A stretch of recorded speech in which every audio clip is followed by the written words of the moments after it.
anything right now. And so I know that they asked me to speak just for a few minutes on community service and public service. But I just want to say that this is innovation. So you're right. Normally we wouldn't be gathered like this. Normally we'd be at Norland Senior High School and we'd be doing stuff with science, or we'd be on the football field, or we'd be at a banquet hall. But this is a good example of imagination, innovation, and service. Because truly, what you're showing is not even a global pandemic is going to stop the mission that you all have. Not even a global pandemic is going to stop you from actually communicating good ideas and good information to good people. That is in and of itself service. And so I've taken part in a lot of these Zoom conversations, and what it really shows is the innovation of our people to get our message out. Because even if we can't go outside and physically touch each other, that doesn't mean we can't be united and together. That doesn't mean that we can't actually accomplish things. So just being here this morning, taking time out of your Saturday, stopping whatever it is you could be doing to do this and to be in this space, to share this common space, this is community. And unfortunately, hopefully we'll transition back sooner than later to being able to physically come together. But in the absence of that, we can still be united. So thank you all for having me, and thank you all for continuing the mission, and thank you all for doing this. A lot of times I've heard the saying that service is the price you pay for the space that you occupy. A lot of you have probably heard that. I like to say that it's the currency you pay that contributes to our collective. See, when we wake up in the morning, we go to work and we do things and we do it for us. That's one thing. We're all built to make ourselves better and make our families better. But when you start talking about service, when you start talking about the efforts of your foundation, when you start talking about community service and even public service, it's the ideas and energy that you're putting into making us collectively better. Sometimes we embrace what government is and what society is and what community is as though it's stagnant, but in truth, it's not stagnant. It's always evolving, but it's not evolving at any particular pace. It's evolving at the pace of the energy that we put in it. So what we're going to become is actually what we work to become. If we are going to truly evolve as a community and embrace social justice, it's going to be because we force ourselves to do it. And not just me, not just you all, but our energy extrapolated to an exponent that really creates meaningful change. I'm always encouraged by Zoom events like this, and I'm always encouraged by foundations like this, because it embraces the idea that one person, when they put their efforts with someone else's efforts and they aggregate that with someone else's efforts and they combine their ideas, that they can actually make a difference, whether it be one child at a time or one school at a time or one neighborhood at a time or one team at a time. All of those things add up to one world. And so service, with regard to public service, might be elections, but just you all being here today, just you adding your voice and your time is service. And I appreciate that. So I want to encourage you all to keep up the good work and keep fighting the good fight. Sometimes and I know that times people get discouraged, but trust me when I say this, everyone gets discouraged. And whether it be the people who founded this country, or the people who led the civil rights movement, or the people who led the movement for women to get the right to vote, sometimes things are going to look tough. But if you keep moving forward, if you keep fighting, if you keep that consistency, you actually do create change. And so I appreciate y'all. Thank y'all for having me, and hope you all have a great session. Thank you. Thank you. Thank you. We wanted to touch on something really quick. First off, thank you, Mayor Oliver Gilbert. We definitely, truly appreciate your presence right now. It's an honor to have you at all events that we done had, and you've been a part of it. It's been an honor to have you, my brother. Good luck in everything, and thank you. You got our support. So actually, I wanted to also say thank you to all of the different football players that's in the high school and Little League football players that's in as well. I wanted to acknowledge them from the different parks and different high schools as well, because we'll be having some things that's touching on them as well. So I wanted to say thank you to them and all the coaches as well that we've been reaching out to and who's always been part of everything that we're doing as well. We definitely appreciate them as well. But before we go on to our next guest speaker, and I'm gonna let Janae have the floor, we just wanted to add this part on too. But before we start our next guest speaker, we wanted to go ahead and do like a Believe in Me towel wave.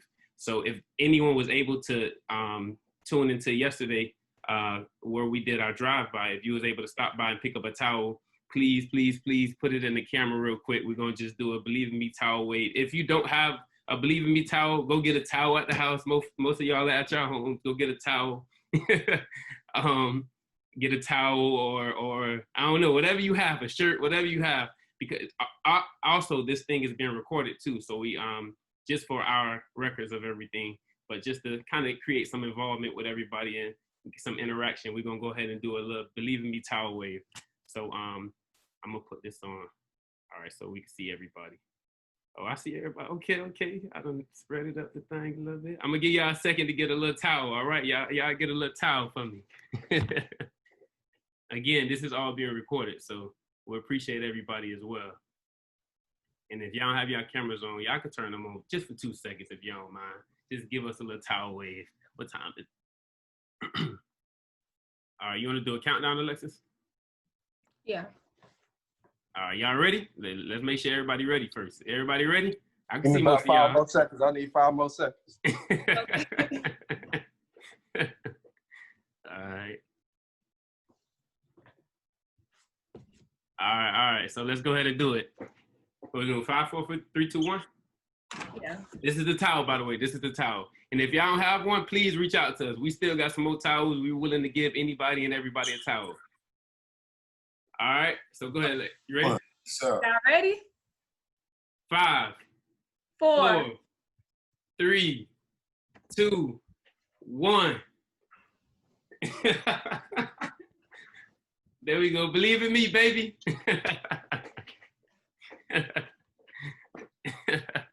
Thank y'all. That was nice.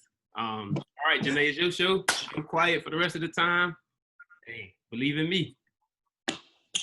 That was fun. Excuse my face rag that I had to use, but I got to get my Believe in Me towel. Up next, we have a speaker. He is the voice of Miami. He is 103.5 The Beats. Big star, a close friend of mine, a advocate in the community, a huge supporter of Believe in Me. And I'm so happy to have him here today as well. We got the Papa Keith is on the line. He's here to speak to you guys today. He's one of our first guest speakers. Thank you for joining us, Papa Keith. Hey! Woo! Glad to be here. I had to run around. All I could find was a beach towel, so I didn't think that was appropriate for me to do the towel wave with a beach towel. So y'all excuse me. I'm so sorry that I could not partake in that. But I'm glad that I'm here. And I just want to start and say, it's been, Janae can speak to it, and a few other, I don't know who all is in here. The mayor can speak to it, a few people can speak to it, but, I just became woke and activated for maybe the last 5 years now. And what really impressed me with Believe in Me Foundation was, I'm in my 40s and I just got woke 5 years ago. And, and then when I got woke, I got activated and I surrounded myself by some amazing people, some of them again in this room, that helped to guide and shape me and allow me to use my platform to do better for people. You know what I'm saying? And through Janae, I was introduced to the Believe in Me team, and I just immediately connected with them. Here's, a young group of people who can take their time, before, of course, COVID and before a lot of things happened. They could have been partying and hanging out and, focused on, having a good time and all these different things. And they were young activists, you know what I mean? And they were focused, and they are focused, they are fun. And I was so impressed by them that I immediately attached myself and told them, whatever you're doing, man, I'm here, I'm down for it. and they have not failed me in working with me. They have not failed me in keeping that same energy that I've seen from 5 years ago, you know, helping me with my projects and getting involved everywhere they can. Sometimes a simple phone call or a text like, hey man, you know, let us know whatever you need. These are the founders. These are, you know, I don't want to call them out, but this is what Believe in Me, how I met them and how I got connected with them, you know? So for me to come on this line now and talk to y'all about community, I mean, I can, of course, but they helped to shape that. So even the stuff you see and stuff I may talk about in a few minutes that I've done, they are just as much a part of that. And what excited me is that me being in my 40s and just getting woke and doing these different things, I was so excited to see a group of young people that are going to be right there with me and working together with me to keep just the legacy of doing something going. And that's really what it's all about. You know what I'm saying? There's so much things that are put into the Black community to pacify us so that we don't do anything. And when we, as people of color, don't do anything, everybody else wins. This is why we spend the most money, but have the least ownership. This is why all of the things with us are so topsy-turvy. And really and truly, before I got woke, I used to just be ignorant about it and be like, you know, people are lazy, this, that, the other. And more I got into the communities, more I educated myself, more I got involved, I realized, there's a lot of systematic things that were put in place to keep my people down, to keep my people ignorant, to keep my people, you know, comfortable or sedated. You know what I mean? Whether it's through the music, whether it's through the food in the communities, whether it's through lack of resources, whether it's through lack of education. And the number one thing, our biggest thorn for us is lack of knowledge of self. Biggest. If we knew who we were, if we knew where we came from, all of that was robbed from us. But if we knew that, we move different. You know what I'm saying? And the reason why people are putting so much energy and time to have us not get that knowledge and have us feel like we less than and that we don't deserve is because if we knew, it changes everything as we know it, you know? And I've just been making it my mission to try to empower my people with as many resources and information and connecting with like-minded people, you know? And this is what brings Believe in Me Foundation together with me. And it has been an amazing ride. So just a little background, you know, some of y'all may know me for doing radio on 103.5 The Beat. I used to do radio on 99 Jams. Prior to that, I've been back and forth in this industry doing radio for 20 years. And prior to that, I pretty much thought that my mission in life was to get paid, get a nice house, the car I wanted, and ball out, live, you know? And I obtained a few things and quickly after that realized that I didn't feel right. There was something like wrong. And it took me a year. I couldn't figure it out. I was like, well, what is it? Like, I'm good. You know what I'm saying? Like, this is what the whole fight is for. And that's when I realized, you know, kind of like everything I just told you, it's all an illusion, you know? And I was like, damn, you know, you work and you think this is what it is, and you fight and you know, you go through adversity to reach to a point to say, hey, you made it. And then you feel like shit inside. And excuse my language, I don't know if there's kids in this room, my apology. You just don't feel good. And trust me, every basketball player, football player that you see in the league and all of that, they feel and they go through the same thing. and we try to pacify ourselves with things. You know what I mean? And really and truly, it doesn't work until you put in the work. So again, at that point, I realized it was the election between Hillary Clinton and Trump. And I got involved with community. I started connecting with people. Janae was a huge help for me, connecting me with people who were already doing things in the grassroots, things in the community way before, every day. And I started connecting with them. I started listening to them. I started putting them on the radio. And the more and more I would dive into it, the more and more I felt my heart get filled. I felt like my calling. And my calling was to serve people, and especially serve my people, to have them understand that they matter. You know what I mean? Regardless. So we developed an organization called PK for PM, which stands for Papa Keith for People Matter. And the mission statement is very simple. You matter. And I'm just going to find different ways to get you to know that, to connect you with why you matter, you know? Because I believe so many people have given up on us. So that's kind of like my story of, you know, how I got involved with the community and what came after that. When I realized through the platform that I have, it comes with a level of power that it would open up doors for me to get into commissioners' offices. It'll open up doors for me to get into mayors' offices. And it would afford me the opportunity to tell them what I wanted to do in the community.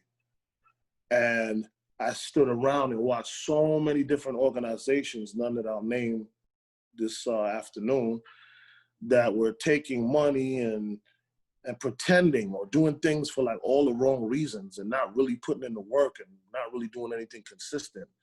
So our whole thing was putting together like a grassroots team, people who will hold each other accountable, people who, like I said, they do this every day, not just when outbreaks occur, not just when something happens to kind of like, you know, put the cover on a bubbling pot. But people who do this every single day, they are fighting for our freedoms and injustices and stuff like that. And I connected and we put together a team of those type of people. And we were able to put together a festival called the People Matter Festival in Liberty City. I fell in love with Liberty City because that was just one of the first places I went to and started connecting with the community, going into pork and beans and sitting down and talking and vibing with people and stuff like that. So we were doing a festival. This year was supposed to be our, what year, Janae?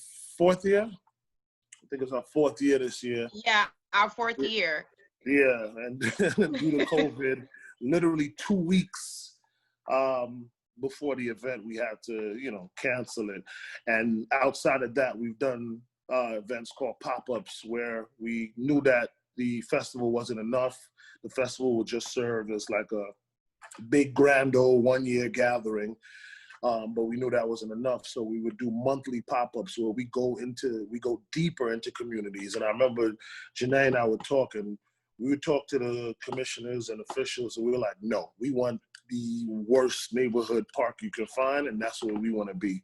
And pretty much a pop-up would be where we'd bring artists to perform, we'd bring food, artwork, resources, and we would be there for 4 hours on a Saturday and feed the people, connect with them, talk to them. And another piece of what we were doing is a 24-hour ceasefire. So we would promote our 24-hour ceasefire, which would lead into the festival that we did every year. Normally it was Father's Day weekend. We started off, but it was super hot and we were getting complications because there was another event in Atlanta that would take a lot of artists. So we ended up moving it to March. So this year was supposed to be March for spring break, but again, it didn't happen. Outside of, you know, those things, I've opened up my radio show to the community to talk about things that are going on and happening in the community. I've opened up my radio show for entrepreneurs to come and talk about their entrepreneurial spirit. And just to give you a scope of why that's so special, there's absolutely no radio station in the country that puts on entrepreneurs, community leaders on the radio during prime time on any hip hop or pop station in the country. You know what I mean? So just so you can understand the levels of the, you know, what we were doing and the change we were trying to make. So, you know, I say all that to say again that I just challenge everyone, and I'm sure everyone in here is already, you know, I'm probably preaching to the choir, but I just continue to challenge everyone, and I continue to challenge your friends and family and people around you to do something. You know, it's not a matter of what I'm doing, you know, like my resources is different from Janae, and it's different from, you know, other people. So, but just do something, you know, just do something, because we need it badly, you know, as a people, you know. And again, I just salute the Believe in Me Foundation. I thank them for including me, for allowing me to grow with them and be a part of the different things that I'm doing as well. And this is really what it's all about, you know. That was awesome, PK. Thank you for sharing your journey and being so transparent. That's what I really love about you, is that you're very honest about like your journey and like how serious and genuine you are about giving back to the community. So I appreciate that. No, thank you. And again, Janae, I try to celebrate you as much as I can in these forums, because, you know, it's really, you know, you that assisted me, because I was extremely green. I didn't know. And I tell that story for a reason, just so you know, Janae. I mean, I want to give you your props, but it's also to say exactly that. That's doing something. You know what I'm saying? So you may not have the platform that I have, but you were able to empower me to use the platform that I had in a very good way. So that's why I say we all could do something, even if you know somebody that knows somebody that knows somebody. I mean, you know, just to make it work, you know? And we all should No. be in this together. Yeah, I definitely agree. And I love like how you've taken on Alexis and Desmond as like, you know, little cousins and showing them the ropes. I love them to death. They came by the restaurant. Oh, and I've made a new thing, so I don't want to sound like messed up or anything, but I do have a restaurant that I like, if anybody's in the Miami Gardens area, to check out. It's called I See Food Miami. I endorse and promote things for a living, and I'm horrible with promoting my own stuff. So I made a deal with myself that any platform that I have, I'm going to mention the restaurant. So I don't want to come across, you know, like. No, it's anyway. good, y'all. Get the crab, get the crab legs and the lemon pepper. What is it? The salads I like get? that. Yeah. So it's a seafood Get boil that restaurant. seafood rice too now. That seafood Oh, rice. yeah. You love the seafood That's rice. where It's it's a at. seafood boil restaurant in Miami Gardens. We are just south of the Palmetto on 27th Avenue in that plaza by the Walgreens over there. Used to be the old Opalaka driver's license plaza. But if you get a chance, we'd love to hear Black support. Anyway, yes, Alexis and Des, I love them to death. They came by the restaurant last night. I celebrate them, and I'm so proud of them. And thank you for this opportunity. And Janae, thank you for hosting. Thank you, PK, man. We appreciate you, my brother. Thank you. Thank Love. you. Guys, just to do a little bit of housekeeping, Desmond and Alexis would like to know everyone who's participating in the fitness class for them to put a thumbs up so that they can connect you to the virtual room. So we're going to go ahead and start the virtual fitness room right after our next guest speaker. So we're just organizing everyone to make sure we got the right people in the fitness class, and everyone who's not in the fitness class, you'll just be able to continue catching on these guest speakers. Mike is killing me right now. I know. I'm Mike, like, he's Mike. killing me right now. He been working out, showing the Saints thing. He doing the thing over there. But yeah, so go ahead. No, I was gonna say, I think that's an excellent segue because he's up next to speak, and I wanted to, I want to share a little bit about him. I actually met him like years ago, like 10 years ago when I was Miss Miami Gardens, and I've connected with his sister, Michelle Murray, great person, and I love what he's done with 34 Ways Foundation, which is a nonprofit organization founded by him in 2001. And, you know, he's a former cornerback for New Orleans Saint. He went to Miami Norland. He got the helmet up. He's working out. You see, he's fit. Beautiful wife, beautiful family, and he promotes physical fitness and health and wellness, and he's a big contributor to the community. Have done like Christmas giveaways and fundraisers at the bowling alley for different causes. So it's really great to have him on and share what he has to say. Why, Mike, welcome to the call. Is Mike unmuted? We can't hear you. We can't hear you.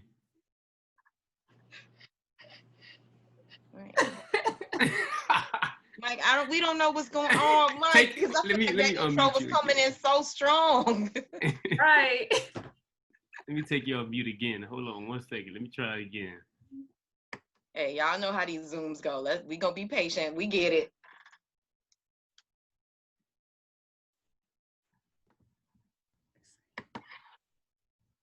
Oh man, Mike. Try to press your mute thing again. Take it off mute. Yeah, you. I'm asking to unmute. I don't know why it's not. X. Okay, it's off on mute. We still can't hear you though. Let me see. Yeah, just call me and I'll put you on speaker. Call me from someone else's phone and I'll put you on speaker. So we can see you and still hear you. All right, here we go. Oh man, we got too much technology.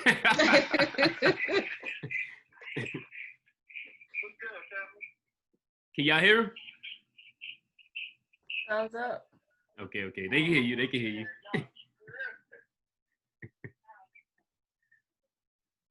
What I told you, man, I've been calling you all week, man. I do want to get on this thing. I watch my wife do it every day, all day. As soon as I get a chance, I pop on now. It's gonna be some kind of technical difficulty. So is mine still not on? Y'all can hear him, right? Y'all can hear him? Okay. A little bit of kickback. I can hear it through your feed. I don't know, my wife came up my IT department. Can y'all hear him? Move it away from the speaker. Is that better? So yeah. They say yeah. No. They can't hear you from the Zoom. They can hear you from the phone. Okay, first you.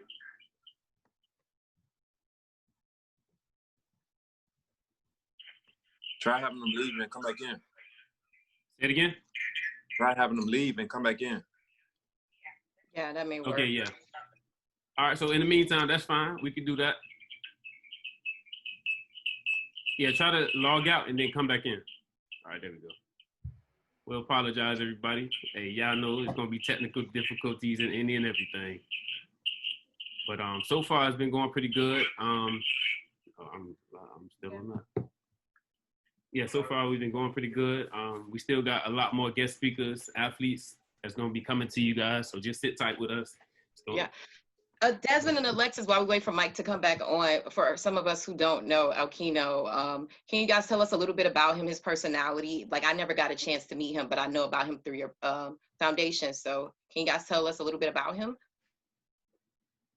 Yes.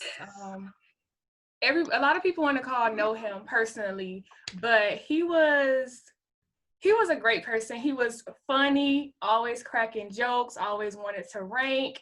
Like, when you come around him, you always was guaranteed to have a laugh.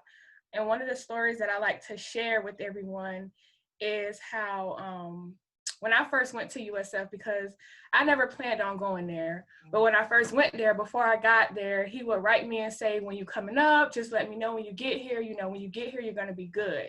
And when I got there, he stood by his word. And when I tell you anything I needed, Keno was always there for me. When I first went to college, I was nervous. You know, I wasn't used to being away from home. I was at a campus where I didn't know anyone. But of course, he was a student athlete. So he had a nice apartment. He had all the good food and everything. So he let me stay in his apartment because I had to share a room with someone.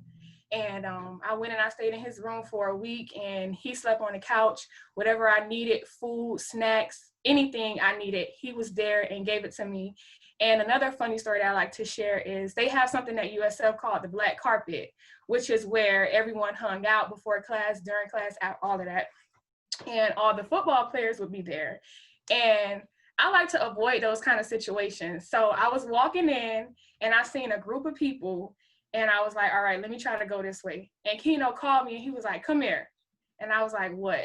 So I go over there and he was like, everybody, this my girl. And I looked at him and I was like, what? And he was like, shut up. I don't need none of them trying to talk to you. And that's what it was. Like, he was just always so overprotective. But, you know, I just knew that I had somebody to look out for me when I was away from home. He was a big brother to me, and I'm just honored to be able to have this legacy, well, continue his legacy and show people what kind of person he was. Even with this call, like, there are so many people on here in support of his life, and I just appreciate that. I'll let Desmond share a story that he may have. Actually, we have, I know she's not going to want to talk, but we have his dad and mom on here right now. We know Miss Tasha not going to talk, but are you willing to give a little background of Keno real quick? Nah, you guys take over. I got me out here. Y'all take over. You know, we the background people. We let y'all run everything. We just the background people. All right. Well, I'm not gonna hold y'all with long stories. I got multiple stories, but probably one that comes to mind is it's probably when was at USF. Well, first off, in high school, we were always, like Alexis said, just live and entertaining with one another. We always showed love and support with one another. Not just me and Keno, just everybody as a football team, as a group. Probably Alan could attest to this as well, because he played with us as well. But yeah, we just always had fun, always enjoyed one another's company. If we wasn't playing football, we was probably ranking, dancing. And when I say, if y'all ever seen a big boy dance, if y'all never seen a big boy dance, trust me, he was the big boy that'll get you there. He'll give you the competition. If you small, large, whatever it is, he gonna give you the competition that you think you could have. But yeah, he was just very live and entertaining, and we just enjoyed his presence so much. And then at USF, as soon as I got to USF, because I transferred from Tuskegee University, as soon as I got to USF, he was one of the first people I hit up too. I only knew him and Alexis, to be honest, when I was at USF. And when I say he treated me as a brother as well, when people will come up and we'll be together, people will come up and just talk to him, because he was the kind of the big star on campus, to be honest, even though he played D-line. But man's had some fans now. He had some fans. But yeah, so people will come up to him and just say, hey, Keno, just speaking to him on a daily. And every time I was with him, he would never just say, oh, this is my homeboy, this is my friend, or nothing like that. He always considered me as his brother. And I really took heed to that. That's why when I'm talking to my friends or family or whoever I'm with, I consider, with the guys wise, I consider them brothers, because we're more than just friends, we're family. And we created a bond to where it's not just not no homeboy kind of bond. It's a brother, because we got to be there for one another, to be honest. And we can only support each other, because obviously the world is not going to support us. So within the circle that you have, or however big your network is, if you have some true, genuine brothers who's there to support you, you have to take heed to it and take homage to it and embrace that, because we don't get a shot every day in life, and we don't get a chance to be able to be a part of one another's network and be able to be a part of one another's friendship as a genuine friendship. Often, like as a race, we're not the most supportive of one another, but we got to grow in that. We got to be able to step up and help out one another whenever it's time. And honestly, this is why I'm so fond of embracing this foundation, and I go so hard for it, because this wasn't just my homeboy from off the street. Yeah, we weren't in blood biological brothers. We were still brothers from the heart, because that's what started in the heart. But I ain't finna hold y'all. I got stories. I ain't finna go there all in depth. Thank you. Get all Thank emotional. you. I appreciate you guys sharing those stories and helping me and others who may not know him get to know Okino a little bit better. I see that we have Mike McKenzie back on. So let's see if the audio is working. Mike, are we good? Wait. Nope. Oh, We don't hear you still, Mike. I wonder if they're forgetting to connect the audio, like somebody said in the comments. Like, Yeah, they're forgetting to do when you that. log in, you're supposed to press join computer's audio. I don't know if we can do that. He's on Rachel. Let me see something.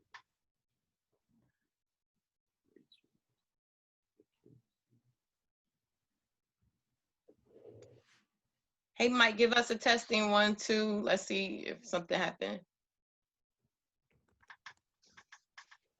Still nothing. And for everyone who's waiting, we apologize. We truly apologize. It's just technical difficulties. Please bear with us. Yeah, his is unmuted. I guess you got to call me and just talk from there. We're gonna try to see if we can hear you. Or isn't there a call-in number that he can use? So that should suffice. He could use the call-in number, and then we still would be able to see him.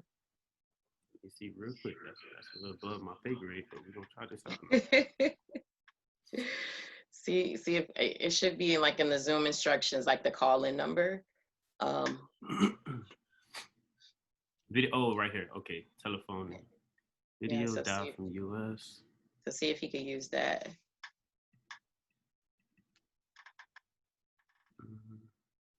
You guys have some heavy hitters in this Zoom call. I feel like I should have came in here dressed up a little bit better. I'm seeing who commenting. Hey everyone, thank you guys for joining us. Need an ID. Call, dial in from my phone. Okay, she's going to dial in from her phone.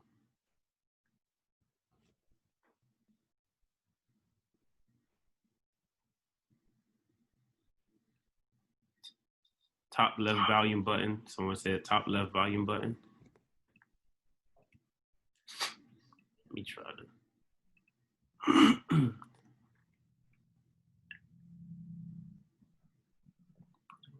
Yeah, it's still not doing nothing else. Well, just try to call us, Mike. Oh, somebody put the dial-in number right here. It's the 346 number 248-7799. Try to use that dial-in number, Mike. 346 248-7799.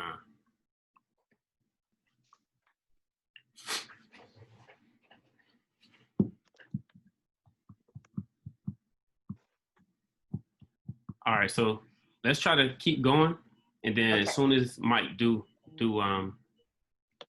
get a chance to log in, we'll go ahead and join them. But we're gonna go ahead and put people into the workout rooms.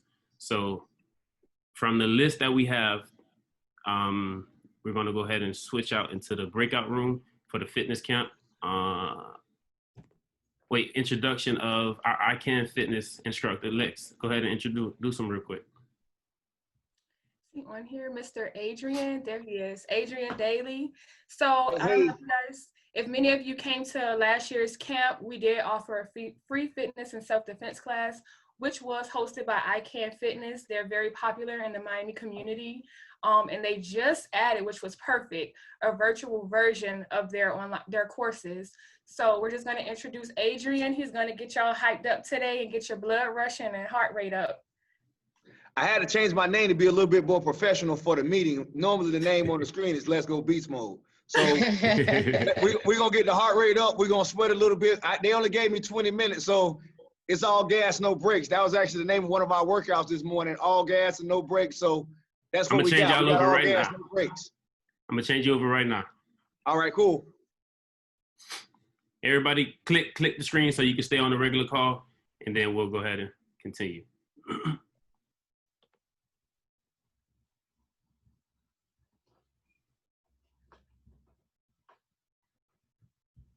I think everybody should have received something, so you can just click it and press join in.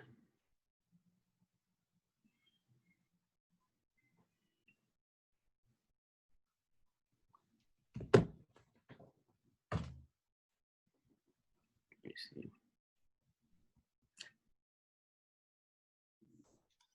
He should just try his phone. He should just try to log in on his phone. Yeah. Okay. So I think everybody else should be on here. Who's not a part of the breakout room. Who's not a part of the fitness class. Everyone else should be on here. Oh, this mic right here. Yes, sir. Check 1 2 1 2. All right, I guess he gonna go through my phone. Is that Mike? We got Mike on the line? Yeah, I got him on my phone.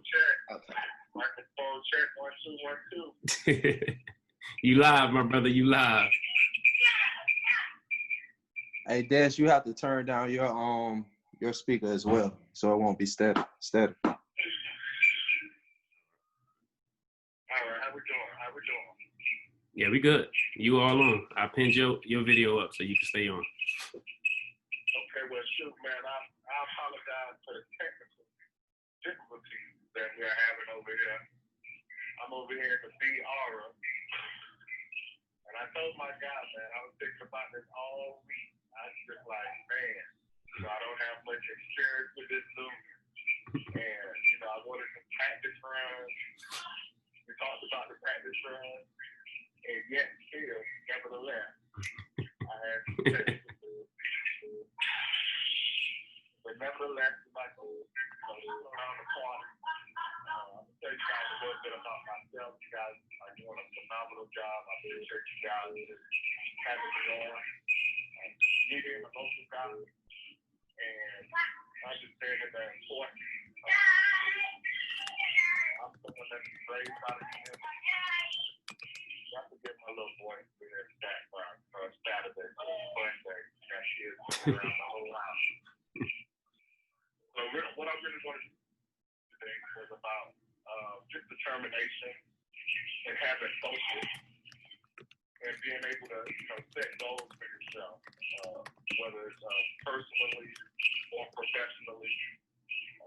You have to be able to set goals for yourself. I'm one to say that I started playing football at a very young age. I never had any aspirations of making it to the NFL or even going to college. But I will say once those opportunities came my way, being prepared for those opportunities go a long way. So when you talk about preparation, the first part of preparation is having a goal, being able to set a goal. Whatever it is, it might be you want to set a start a business. For young guys, you might be thinking about college options, being able to qualify. And unfortunately, the big thing that I've been thinking about lately was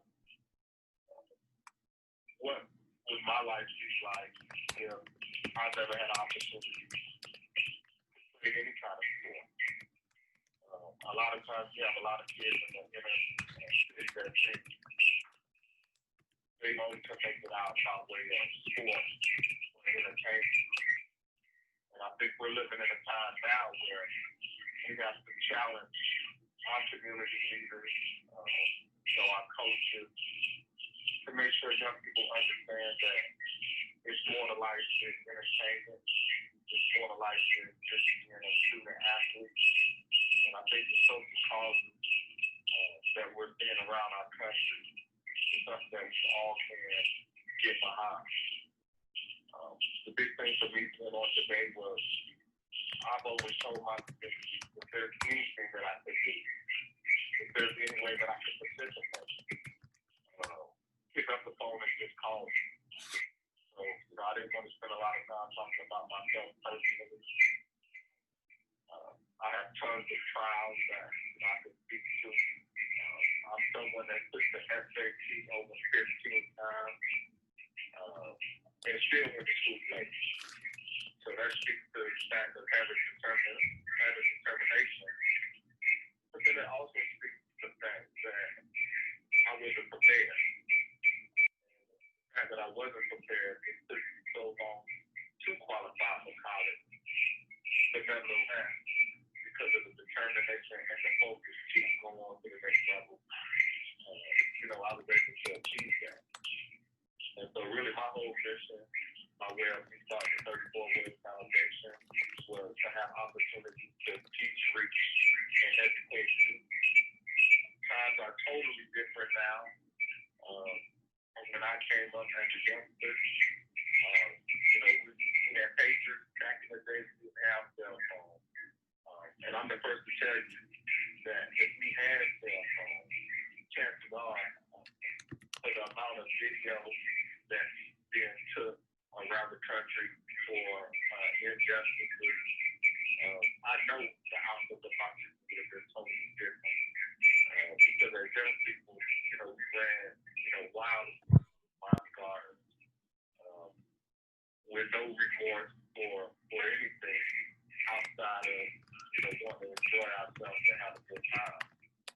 It wasn't through the close friends to gun violence that we all had to, look back at ourselves and, tell ourselves that, hey, we wanted something better for ourselves than an early June of being incarcerated.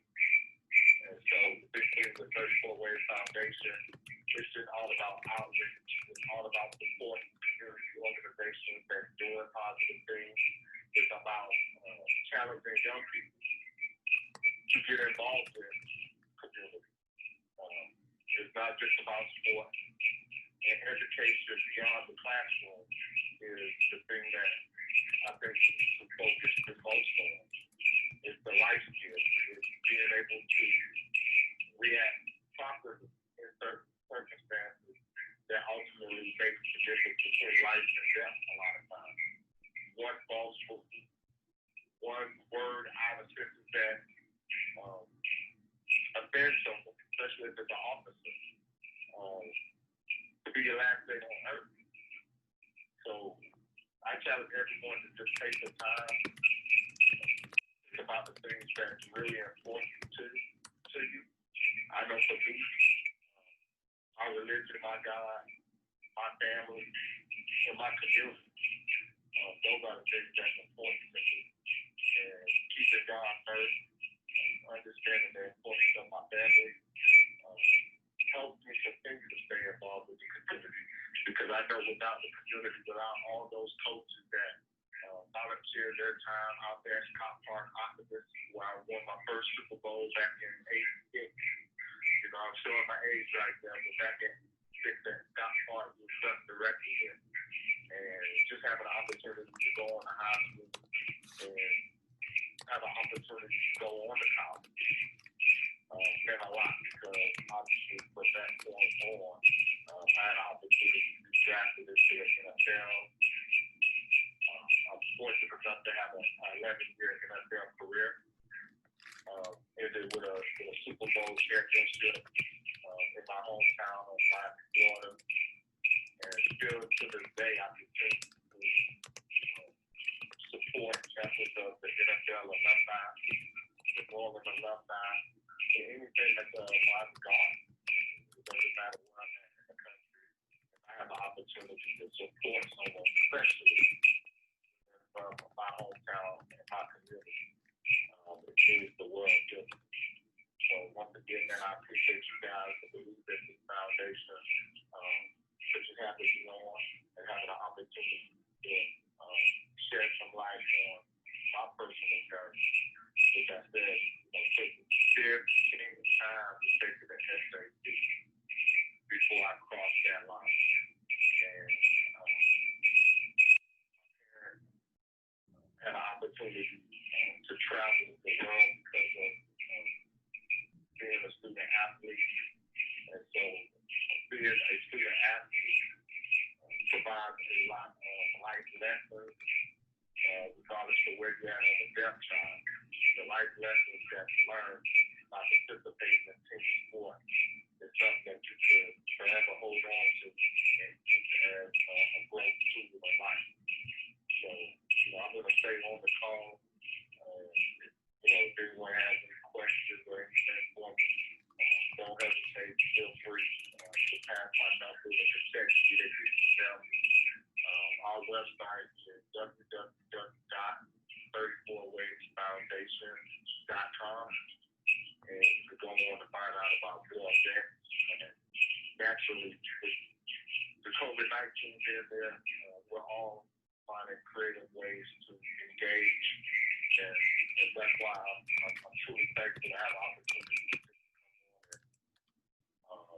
to share with the group that, hey, I love my hometown.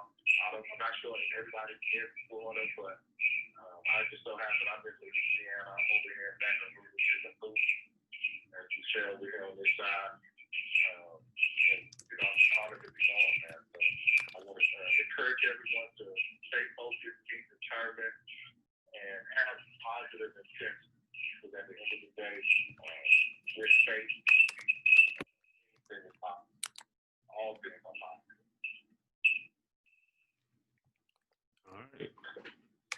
Thanks, Mike. We appreciate you, my brother. You guys for having me around.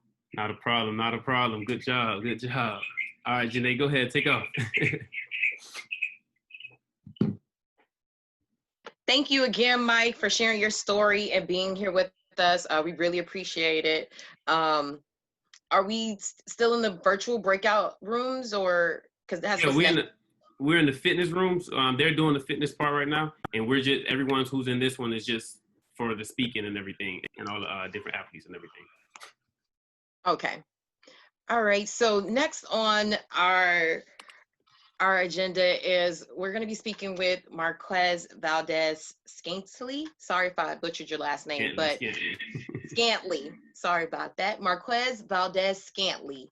He's a wide receiver for the Green Bay Packers, and he's going to be coming on to talk to us about being an athlete and what that process is like for him. So Marquez, are you on the line? Yeah, I'm here. Hey. How y'all doing today? Everybody good. Appreciate y'all having me on. Des reached out to me. I went to USF as well. I didn't personally know Aquino. I had just got to USF right when as he passed. But I was a part of that team that felt all of the pain. We sat in our team meeting room right when he passed and talked it all out. So just to see how much he meant to that team, I felt that pain too. So everybody sat in that room and cried. And like I said, I've been there maybe all of a month, and I just felt the love that, he brought to that whole team, so I can only come back in and repay, as much as I can. But, so being a professional athlete, my road wasn't easy. I didn't make my high school football team, my first 2 years. So I had to go out and do some soul searching, and, to have to figure out my grind. And, it all worked out for me. I ended up coming to USF after I chose a different college, and basically just had to go out and get it.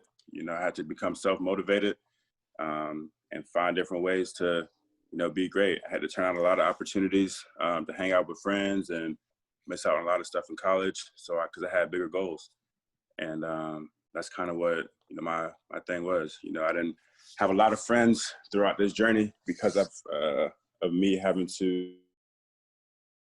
7, 8, 9, 10, halfway. Come on, 1, 2, 3, 4. Come on, 5, 6, 7, 8, 9, 10. Good job. Break it up. Shake it out. Shake it out. I know it's burning.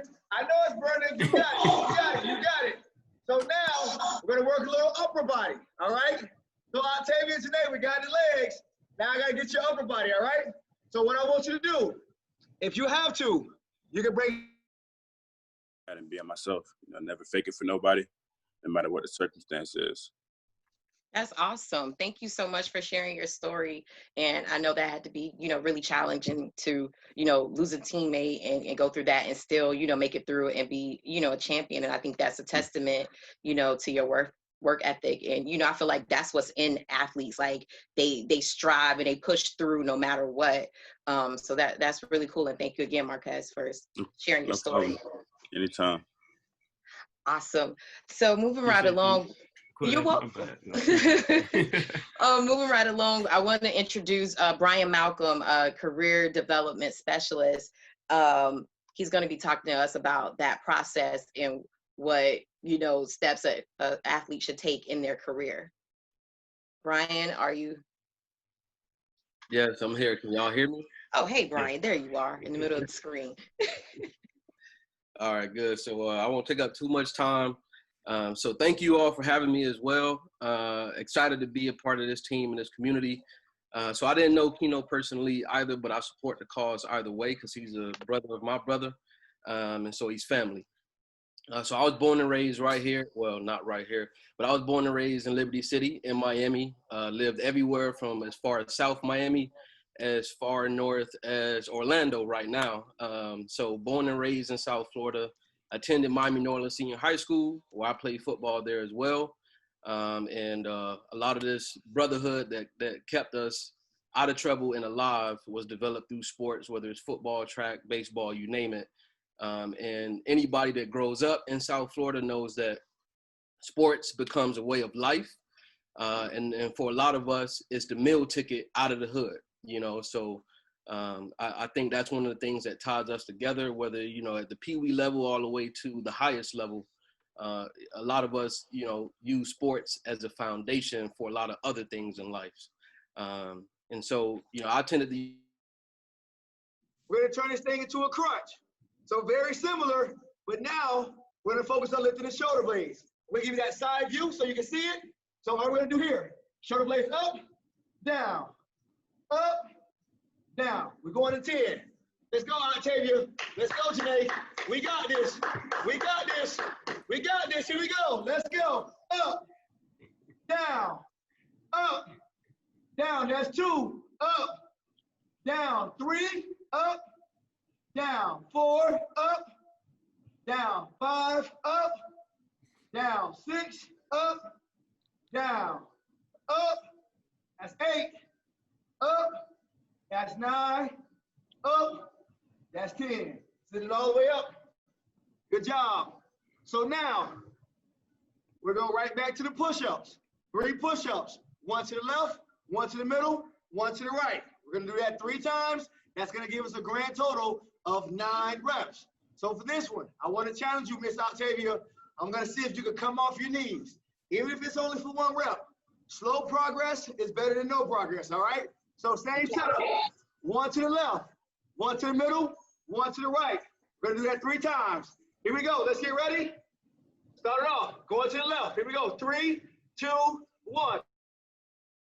Networking, knowing how to present yourself in a manner that the college, the professional sports team, the endorsements, whoever, are willing to say yes to you because they are buying into your brand, which represents you. And so a lot of what we present in sports and beyond sports, we take it with us for a lifetime.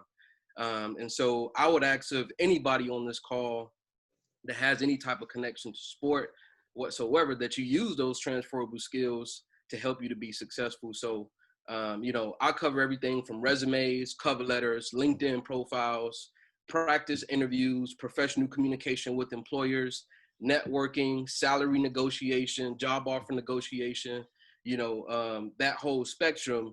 But I know that all of those things, I wasn't able to do it without my background in sport, right? And one of the first things was something as simple as being a team captain, establish leadership and knowing how to assume the leadership in the room and command the attention in the room, which is one of the things that any athlete could take to a professional setting, to be successful. And so whether, we're dealing with optimists and little league, high school, college, whatever level it is, it's never too early to start taking, documenting and building and working on those transferable skills that will help you to be successful. So that's kind of what I wanted to put on the table.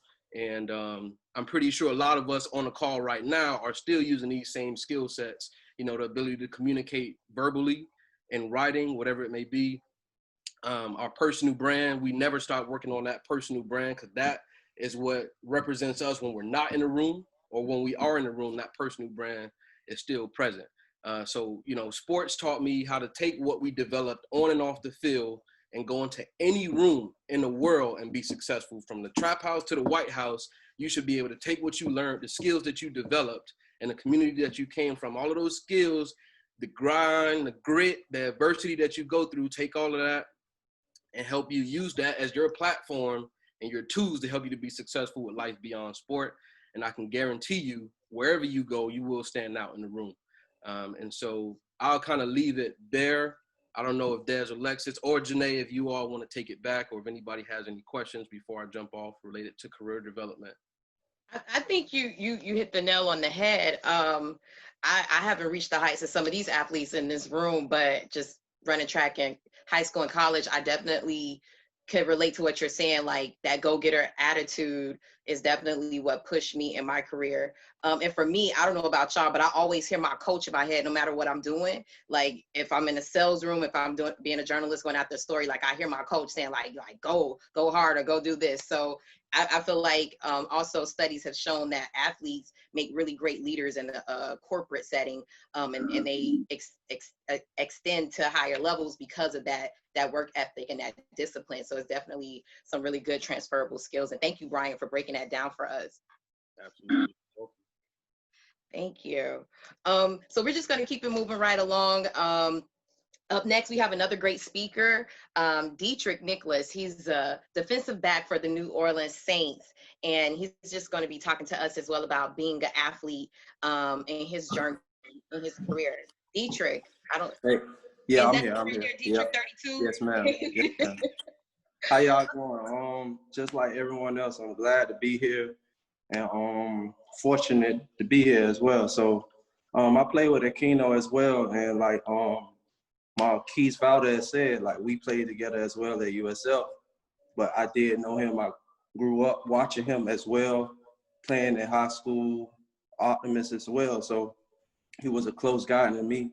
And when I got there, he always looked over me and just told me everything, what not to do and what to do, and just a great guy to be around. But like you said, I played for New Orleans Saints. I came from Miami, Florida as well. So basically it's just a hard work, hard grind, like in anything. I don't care if it's sports, like work management and everything else. Like, you have to wake up every day and just know that you're going to put your best foot forward and just always stay focused. Sometimes you're going to lose out on certain parties and everything like that, but life is not a sprint. It's a marathon. So just because you think someone in front of you, it's not. You have to run your own race. And I feel like, just growing up and just doing what I'm doing now, it's just take patience and believing in yourself, like, that's all I feel like, and trusting in yourself and believing in yourself. Like the campaign, believe in me. Like, you have to believe in yourself. So, and I feel like as long as you do that, you'll be okay. That's awesome. Is there anything that you've had to personally overcome in your career that has taught you or helped you get to the point to where you are that you could share with us? Yes, I feel like growing up, like being in the area that I am, but as crazy as it sounds, like once you're in the first, second grade, your teacher asks you what you want to be when you grow up. So at that point in life that everyone should have in a mindset is knowing what you want to be and knowing how to get there, knowing how to stay focused. Like mine was playing in the NFL, like the teacher probably would say that would have been a crazy idea to think you're going to be an NFL player because of the numbers game. But I knew at that age, being in the first and second grade, that's what I wanted to do. So I did miss out on some friends, some parties that I thought that if I would have hanged around, I would have been cool and everything. But I always knew what I wanted to do. So I just stayed focused and ran my marathon and not the sprint. That's awesome. Thank you so much for sharing your story and taking your time to speak with us, especially some of you guys. I know you have like very busy schedules. So I think it's really great that you saw the need to honor your teammate and also to give, students and people here on the call some inspiration and motivation during this time. Yes, of course. Thank you very much. You're welcome. Appreciate you, Brody. Yes, sir. And our next speaker is Antoine Dixon. He's a receiver at Kent State University. He's going to talk to us about being that iron sharpens iron, and having an opportunity to be a part of this situation and this wonderful foundation. I truly believe, look, right on time. You popped right on time. I was starting to preach a little bit. I'm going to go ahead and pass the offering plate. But thank you, ladies, so much. Just utilize this platform. Let's come together. Let's unify as a community. Let's unify as a people. And let's build it to make it bigger and better for us and for everybody that comes behind us. All right? My brother. Again, thank you guys so much. I'm so appreciative. Y'all got me sweating. It's time to go eat. I appreciate you, my brother. No problem at all. I want to get back to the chat. So whatever we got to do next, brother, let's do it. All right, I'm finna close all these rooms and everybody gonna come back together. All right. Thank you so much again.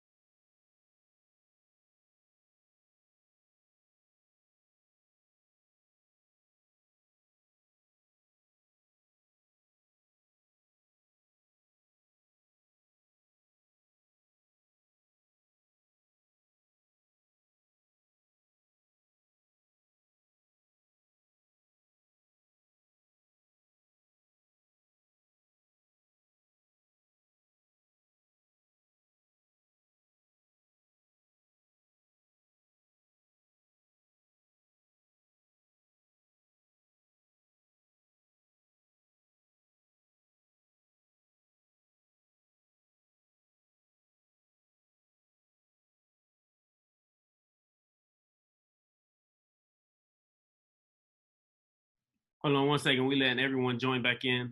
We just closed the other break room. Janae, you on here again? We apologize if we interrupted anyone. We just closed the other break room, so everyone should be able to be a part of it again. Janae, you here? I am here. I'm oh, here. My bad. I had to love you on my bad. But yeah, I apologize. We didn't know it was gonna close everybody like that. But yeah, go ahead and continue. We got everyone from the workout room and the actual Zoom event as well. Is Antoine back? Yeah, I'm here. Okay. You can continue, Antoine. So for everybody that's joining, I'm just pretty much telling my story about my whole life for real. 2012, my brother went to prison and my grandpa passed on the same day. 2013, I was diagnosed with a blood disorder called aplastic anemia, which means my blood cells don't produce on their own. So I was pretty much dying slowly. One day I was going to move the car for my mom, and I fainted and fell in the garage. And she came outside. She asked me what was wrong, and I told her I couldn't feel my legs. So my dad came outside, picked me up, and they took me to the ER. And that's when I found out I was sick.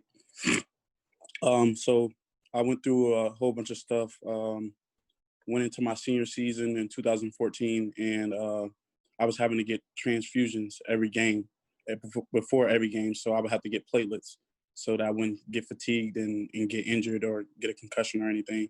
So I would get a transfusion before every game to make sure my counts were good enough to play football. I had a pretty good senior season. I got like 6 or 7 scholarships to D1 colleges. I ended up committing to Kent State. I played my freshman year. I was the leading receiver. And then like game 11, I started to feel sick again. I started to feel really bad. 2016, I had to go home in the summer. And when I got back in the summer, my friend got killed in a club shooting.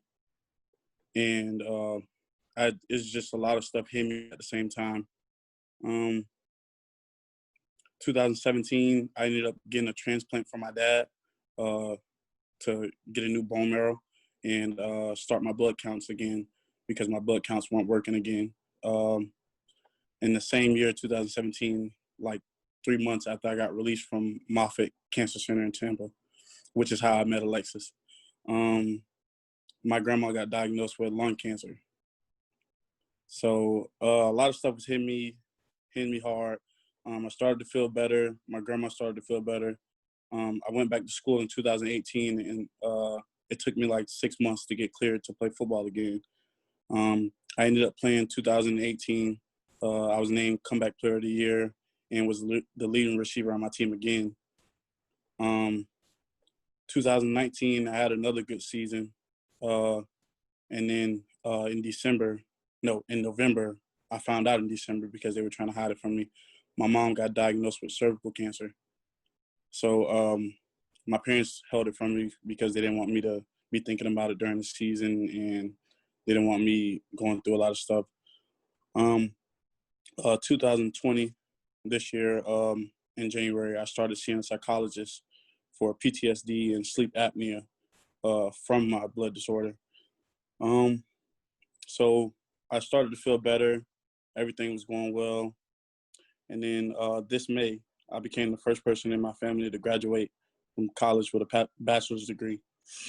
So that was a big accomplishment for me and my family. Just for me telling my whole story, the big point behind my story, me telling you all that stuff, is to keep going and keep pushing. I know a lot of people go through a lot of stuff and they might not bring it to light. And for a while, I didn't feel comfortable telling this story. And then it just seems like something keeps adding on every single year.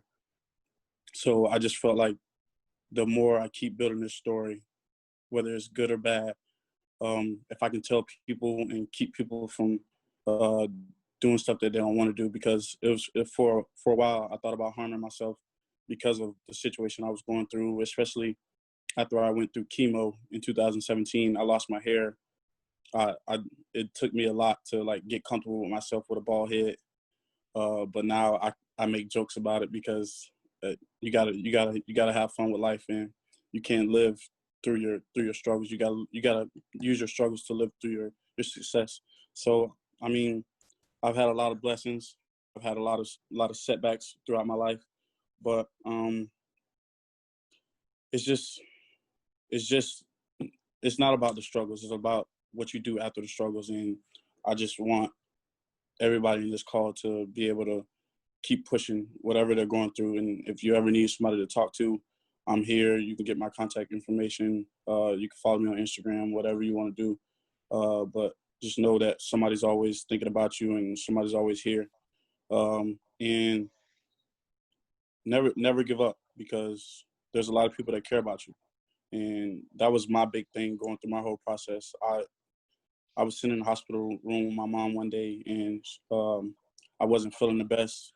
And I just bust out crying, and I told her, like, I'm not going to give up. And she said, let's do it. And ever since that day, everything's been on the up. So that's all I have to say. I mean, if anybody has any questions, I'm free to answer any of them, but just never give up. And God bless you all.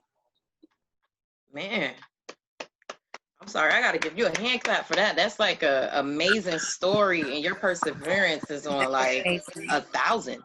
Like, that's amazing, Antoine. Did someone have a question? I'm sorry. I just want to say that was amazing, and we appreciate you for joining us with that story. Thank you very much. No problem. Appreciate y'all. Yeah, that was amazing. Thank you for being so vulnerable, Antoine. Like you said, I watched him go through that process and grow as a person, so I'm just really proud of him. And again, I appreciate you for sharing your story with us. Yeah. Thank you again. To keep the program going, I wanted to introduce our next guest.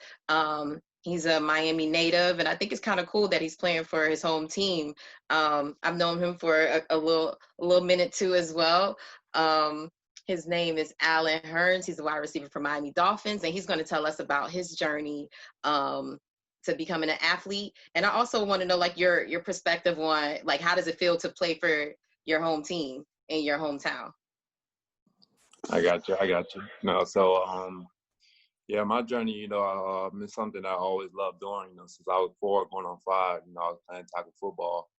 That became my passion. And down here in South Florida, that's what we breathe, and that's all we do. So at the end of the day, I made it to the NFL. I went to college at University of Miami.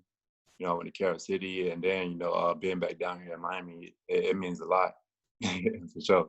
You know, but one thing I can say, you know, what got me to this level is probably the hard work, but more so the sacrifices and where I was mentally. You know, when I say the sacrifices, you know, it's a lot of things. It's not just one thing. It's how you wake up each and every day, how you approach certain things. And when I say is, I always had like my dream at the forefront of my mind. You know, there was times where I would like go out with my friends. You know, I didn't do a lot. You know, but at the end of the day, that was gonna come in between me getting up in the morning and going to workouts and things like that. You know, and you know, I wasn't involved in like all the things in the neighborhood. You know, of course, growing up down here in South Florida, you know, you see a lot of violent things. You know, with gangs, you know, drugs, all that. You know, but far as for me, you know, I wasn't never easily influenced. And one thing, if I did do something, it was always on my time. You know, so one thing I can say is, you know, just where you at mentally, it helps a lot. You know, because you know, each and every day, man, life ain't easy. You know, but if you at a strong place mentally, you know, it'll help you a lot. You know, especially, you know, me being in the NFL, you know, I don't feel like I try not to look at myself as, you know, a star, you know, because I want people to view me how they view every human. You know, I think the main reason behind that is because, you know, I have a mom.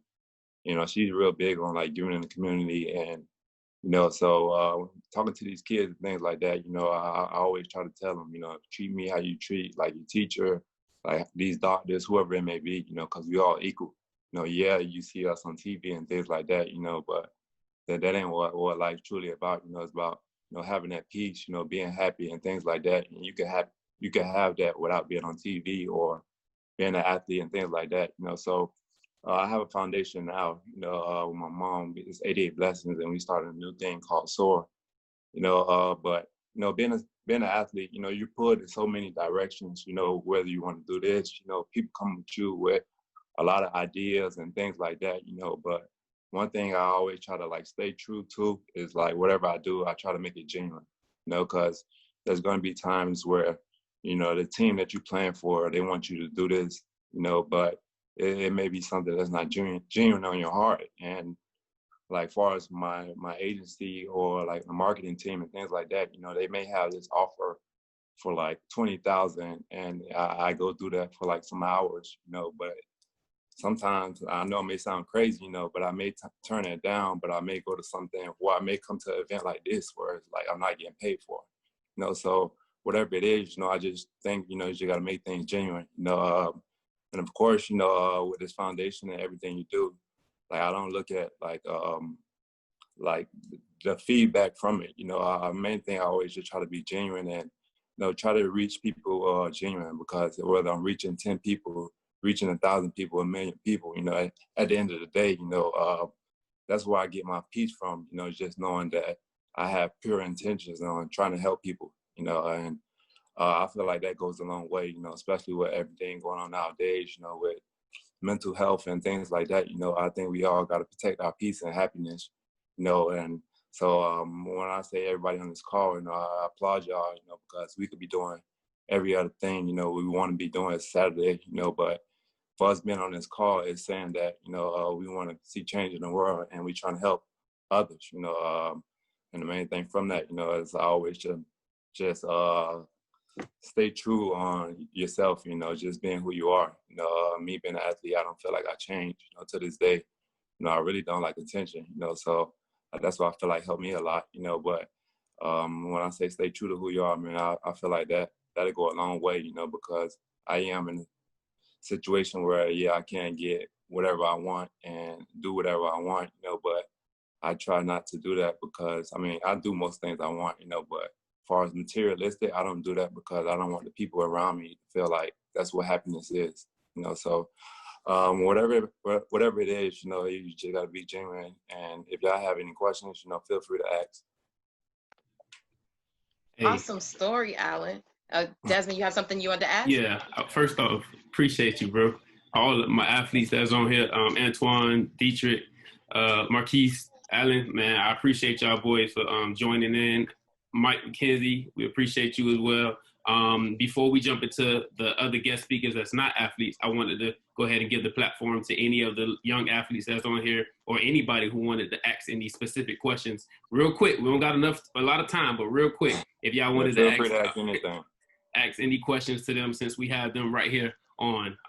So yeah, they're all on. So if y'all got any questions, please feel free. I have a question, Alan. I wanted to know, how does it feel to play for your home team? What does that feel like?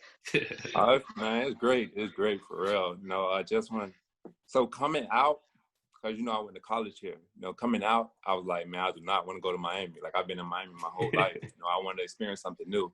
You know, so once I went to Jacksonville for 4 years, I went to Dallas for a year. And I was like, okay, I'm ready to come back home, you know. But being back home, you know, it's a great feeling, you know, just having that fan base that support you through the ins and outs, you know, because everything's not going to be good. And a lot of things, you have a lot of family here, you know. What people don't understand is with being away, it's kind of tough, you know, being with family for like holidays and things like that, you know. So Thanksgiving and Christmas, you know, this past Christmas is probably like the best Christmas I've had in a while, and I didn't even get anything. It's just being around a lot of family and things like that, you know. So that's some of the things you don't get, you know, when you're away. Yeah. No, that's awesome. And I really loved how you talked about like being true to your, like what you do and what you give your energy to, and everything is not tied to a check. So I really think that was like a great lesson to share with all of us. So thank you for that.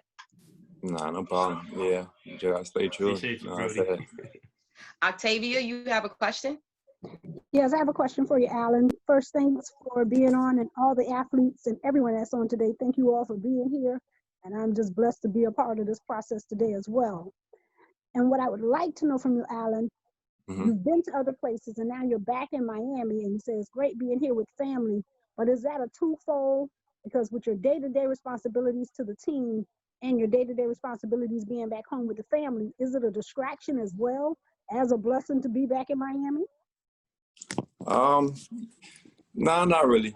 Of course, you know, you got things you got to deal with as far as the games. You know, everybody want to come, you know, but as far as the distractions, you know, nah, because like most of my family and people that's closest to me, you know, they know like how dedicated I am, you know, and my tunnel vision, you know, so it's not a distraction at all. And as far as for me, you know, I don't really let myself get distracted and things like that, you know, because, you know, at the end of the day, you got to protect, you know, what's important, you know, but it's good being back, you know, but I don't feel like I got distracted because, you know, my family and my friends, you know, they all know like how I am, and most of the people I grew up with, you know, I'm still cool with to this day, you know, so it's all genuine.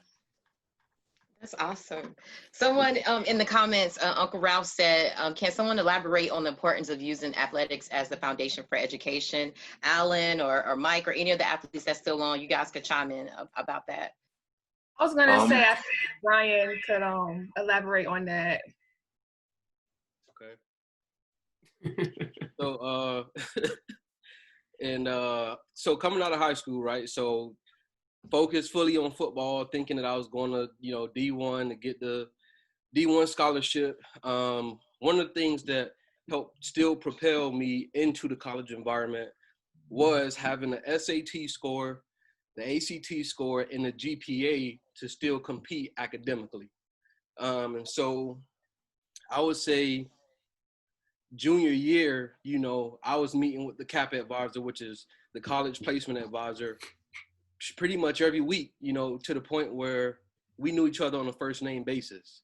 And so outside of sports, you know what I mean? If we weren't in a weight room, or if we weren't watching film, or if we weren't training or whatever it was, I made it a priority to get in that office because I wanted to make sure that either way, you know what I mean? Because you could have it all lined up, and the day before you're supposed to go off to college, you could get injured, you could break something, you at a party, anything happen. You walking out your driveway, getting out the tub, and something could happen, and now that whole path is completely changed. So I made it a priority to meet the CAP advisor and was submitting college applications academically to receive academic scholarships to make sure that either way it goes, my future was in my control, right? And that was and that was the motivation for me that, you know, by any means necessary, I gotta get out the hood. You know what I mean? I gotta find a way to get out of these circumstances so that I can, you know, still have some type of future lined up for myself. So I was one of the only athletes to have already taken the SAT and ACT by junior year, had my scores ready, and still had above a 4.0 GPA to still put on paper that I'm still competitive, either way it goes. So that led me to getting a academic scholarship to UM, one of the only athletes, you know, from my high school to do so. And there were a couple of us that did it. But it felt proud to see that, you know what I mean, that we can still compete in any arena. But the things that helped me to get that academic scholarship were the same things that, you know, as equally as passionate as I was about sports, I was equally passionate about making a future and making sure that this was, you know, still happening and that I would still be able to go to college beyond just the sports. Because I know that, you know, it's temporary, you know what I mean? Regardless of which level you go to, anything could happen at any given moment, and that blessing could be taken away from you. So even when I got to college, I had to still realize the importance of the academics because, okay, now you here, what you gonna do next? You know what I mean? You got the scholarship and you here. So it taught me how to, again, go into any environment and excel. So, you know, I use the academic platform in college to continue to push you to get some of that financial aid money, because y'all know we need it, right? To cover some of these tuition expenses, cover some of the room and board, the books, you know what I mean? And even get a little bit of money in your pocket just to survive and say, hey, I know I got this. I might not have a job right now, but I got this in my pocket. Because of the academics, I can use some of this financial aid money to still survive, you know what I mean? And buy some food or whatever it might be. So the academics is what the foundation is. Because even if you got all the talent, you got all the skill, and you got all of the will, if the academic foundation is not there, the college recruiters are not entertaining you because they know that you're not serious. You know what I mean? And so because the academic foundation was there, I was able to then go to a, you know, still top college university, top, you know, ranked university in the nation, and be one of the few from Liberty City to go through with the academic scholarship and then go through, you know, 2 levels of higher education and be able to do what I do now. So knowing that grit and knowing what it took to get there, I'm easily committed to opportunities like this to share the importance and the value of it, because it truly does make the difference. Thank you, Brian. You're welcome. Did any athletes want to add to that, or? Uncle Rob is way more. By education. We have an echo. I'm not sure who. I'm gonna mute everybody again, and then whoever want to ask that question, go ahead, unmute yourself. All right, So Uncle Ralph, go ahead. Oh, go ahead, Adam. I would say about education, you know, it was kind of instilled, you know, far as from my parents and also my coaches. You know, I know it's kind of the wrong way to think about it, you know, but my mom, you know, early on, you know, she said, you know, if you didn't bring home good grades, you wasn't going to play football. And that was enough for me, you know. So going to school, you know, I did what I had to. And I'm not going to sit here and say that I took it very serious, you know, but just looking back at it now, and that's why I had this foundation, you know, just try to challenge the kids, you know, because as far as for me, it was, okay, it was just football, okay, and bring home okay grades, good grades, you know, so you can play football, you know. But now as I got older and getting in like the back end of my career, you know, it's just thinking about like, damn, I wish I would have challenged myself more to venture out into other things, you know, because football not gonna last forever, you know. So that's why I have this foundation now, is where it's like talking to these kids, like be different, man. You ain't gotta just put all your energy into football. Like, yeah, you gotta give it all you got, but you know, venture out, and, you know, and try to take things very seriously.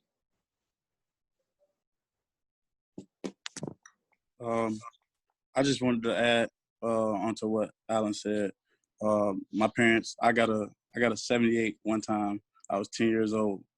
My mom made me turn everything in. So it also comes from the people that are watching over you, that can encourage you to do better. But you gotta want to do it yourself. Just challenge yourself. Like, I wasn't the best student, so I challenged myself to be a great student.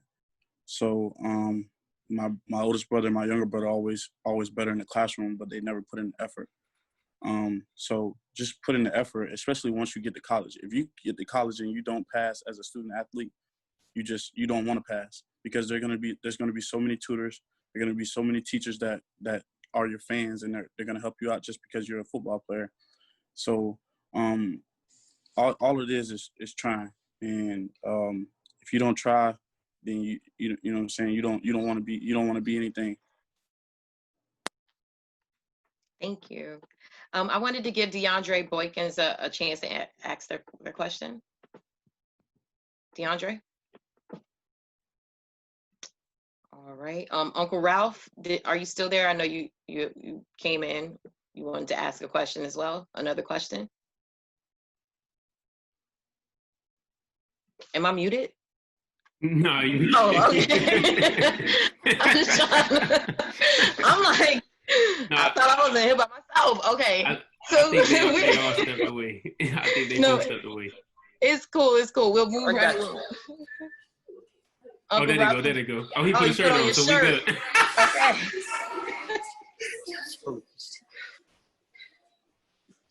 I can talk now. Yeah. Okay. I'm Des Cusman, athletic director at Bethune-Bowman Middle High School in Roseville, South Carolina. My question is for the young man that was talking earlier, that went to UM.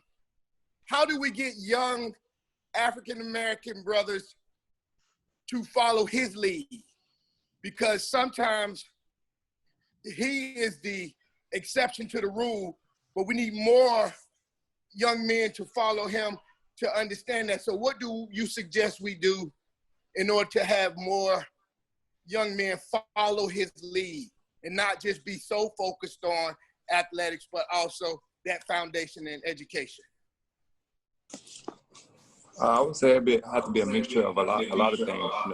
As far as for me, my mom was a big part of that. But when it comes down to it, that's why a lot of people are starting these foundations. I started this foundation that I just started called the SOAR Movement. If you all haven't checked it out, you should look into it.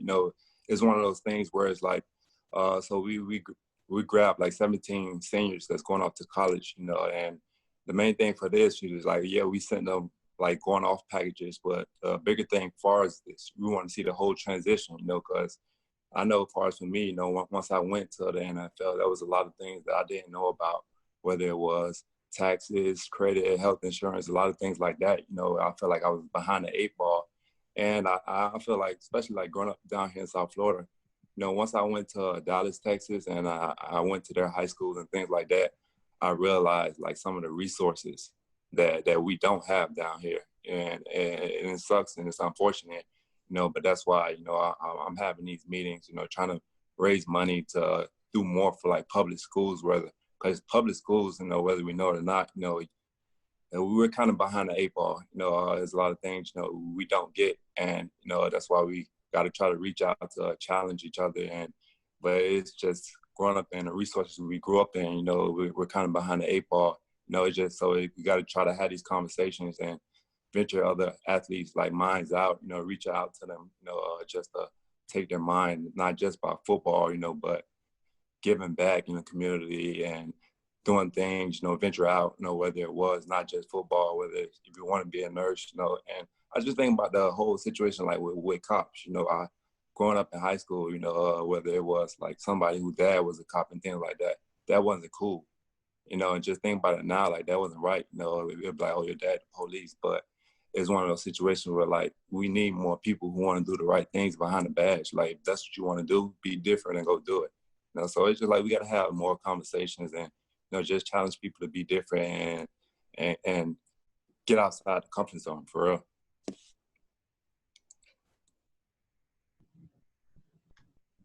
Awesome. Any more questions from the group? Okay, cool. So just to mix things up a little bit, we're going to do a quick game with everyone. Believe in Me loves to give things away, so that's dope. So I have a trivia question, and what I want to do is whoever types it first in the comments will be the winner, okay? Give them a second to go ahead and pull the chat up, because people, oh, I ain't had no time. So give them 2 seconds to go ahead. Yeah. So you guys got your chat up? Give me a woo Yeah, woo. people testing it. Okay. So I'm about to ask the question now, and just let us know. Whoever gets to the comments first, believe in me, y'all gotta look over there to make sure y'all record it. So the question is, what was the team that Alkino Watson was signed to? Not college. Todd. Big Todd. That boy had his thing up, Todd. Oh. Cleveland Browns, no. Okay. I need me a towel, boy. What I did got they you, win, Big guys? Ray. What did they win? We're gonna go ahead and give him a towel. We're doing Cool Heads, the Cool Heads towel. Oh, I need one of those. So we have someone who's on here as well. He's an entrepreneur. He has a company called Cool Heads, and he's going to go ahead and give us a few towels to give away, and that was part of our giveaway. So Todd, you'll be getting a Cool Head towel, bro. You're going to get one of these too. I'm going to give you one of these. Trust me. Hey, I want a Cool Head too, but I need me a 5'3" too. Not a problem. One coming your way. All right, That's go ahead, what's Nate. Our next speaker is going to be talking to us about something very important, and Alan kind of started that conversation. He talked about mental health, but this person is going to talk about holistic health and health in general. We have Dr. Prince on the line to give us the importance of that and what role that plays in an athlete's life. Dr. Prince, are you with us? I think he's talking to someone because he has L. Prince. Yeah. That's him. Okay. He's doing a market right now. So let's just move on to the next one, and then we'll come back to him. Okay, can you guys contact him and let him know that he's up Yeah, next? I'm gonna call him right now. Okay, so our other speaker is Devin Hill. Devin is going to be talking to us about the college admission process, what your role is as a student athlete. Devin is an outstanding athlete. I've known him since forever. We actually ran track together and went to high school together. And he could definitely speak on that from a different perspective. So Devin, come join the chat. Thank you for joining us today and sharing your experience with us and your knowledge with us. And he's at USF, just to let y'all know. Thank you so much, everyone. Good afternoon, everyone. Thank you again to the foundation for having me speak again. The second time I'll speak. I spoke last year at Trash Pile, so I really appreciate it. I know a lot of familiar faces on here, so we all grew up in the Miami area. Student athlete, started at Little League, ran track, went to high school down here as well, went to Carol City and went to Miami Northwestern. I graduated, went to Purdue, then I just received my master's from UM as well. So right now I'm a recruiter at USF. I work with the admissions office. So I basically visit, do high school visits, visit with students about the admissions process. And I also visit college fairs as well, where we meet with a lot of students at a time. So one of the first things I want to touch on to all the athletes, in Little League or high school as well, coming up, visiting a lot of seniors. I found that a lot of seniors do not have they're not going proper steps to basically have a smooth transition into college as far as eligibility. I meet with a lot of seniors. A lot of seniors does not know what the eligibility center is. A lot of seniors have not even started it. A lot of seniors just don't know what it is. And I ask them, have they met with their counselors or their coaches or athletic directors, and they say no. So this is kind of one thing that I want to touch on because I come in contact with a lot of seniors, juniors that not only have not registered for this, but has also not even heard of it. And I feel like that's even worse than not even getting it done. So one thing with the athletes on here that you want to start looking at the eligibility center, you can start this as early as your sophomore year. A lot of students do not know that. They wait until their senior year to try to get this done. And sometimes it's too late, but you can start this as early as your sophomore year. So a lot of the athletes on here, you want to get connected with your coaches or your counselor, and basically just, you can Google this site and you can submit your high school transcript, your test scores. You have to also pay a fee. This is something that used to be called the Clearinghouse, but I think they recently changed it to the Eligibility Center. So if some of you may be familiar with that name, the Clearinghouse, but it's the same thing. This is something you have to be eligible for. You have to be registered for in order to compete on the collegiate level. So just like now you have to do your Florida IDs, things like that to get to become eligible to play on the high school level, or in Little League, you have to do the same thing for college as well. So that's one thing I want to touch on. And also in the recruiting process, I do work with the player personnel of football sometimes, sending him recruits his way. And one thing I want to touch on is social media. Social media is really, really, really big for you all. Now, I know a lot of us, we wish we had the social media life when we was growing up. But I find that a lot of our recruits or, a lot of students that's looking to go to the collegiate level, they're not doing the right things on social media. So that's kind of one thing that really touched me as far as recruiting these students. You see a lot of things on there. If a lot of the students do not understand and know that these colleges have fan pages, and they make fan pages to promote you. So they send fans your way, and they send, anybody can see your social media. So I just want to make sure that you all know, how to present yourself on social media. I'm not telling you exactly what to post, what to do, but this is just one thing that was brought up in a lot of our meetings that hindered a lot of our students from getting scholarships.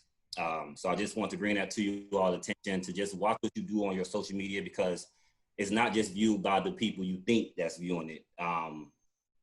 Coaches, recruiters, a lot of people get to view your social media. So you want to make sure that you are, posting accordingly. Just the general admissions when it comes to college that I want to go over. Something at USF we kind of take a 4-step process. This is kind of generally the admissions for all the Florida State schools. You're looking at the 4 steps of filling an application out, completing your, submitting an application fee, and also submitting your high school transcript and your test scores. So when it comes to you filling out the applications, one thing I want you all to pay attention to is the deadlines. We have a lot of deadlines. All the universities have deadlines. You have priority deadlines. You have scholarship deadlines. You also have a deadline to complete your FAFSA. You could also start your FAFSA as early as October 1st. A lot of students do not know that as well. So when Brian was talking earlier about your FAFSA, you can start that as early as if you're going into your senior year, you can start that as early as October 1st this year, 2020. So you can start getting that completed and all. The next step, like I said, you want to submit your application fee. A lot of students are on free or reduced lunch. You can meet with your counselors to get those fee waivers. I know the application fee sometimes can be from $25 to $50, just depending on the school, sometimes higher than that. So you want to make sure you all reach out to your high school counselors to see if you are eligible for those waivers.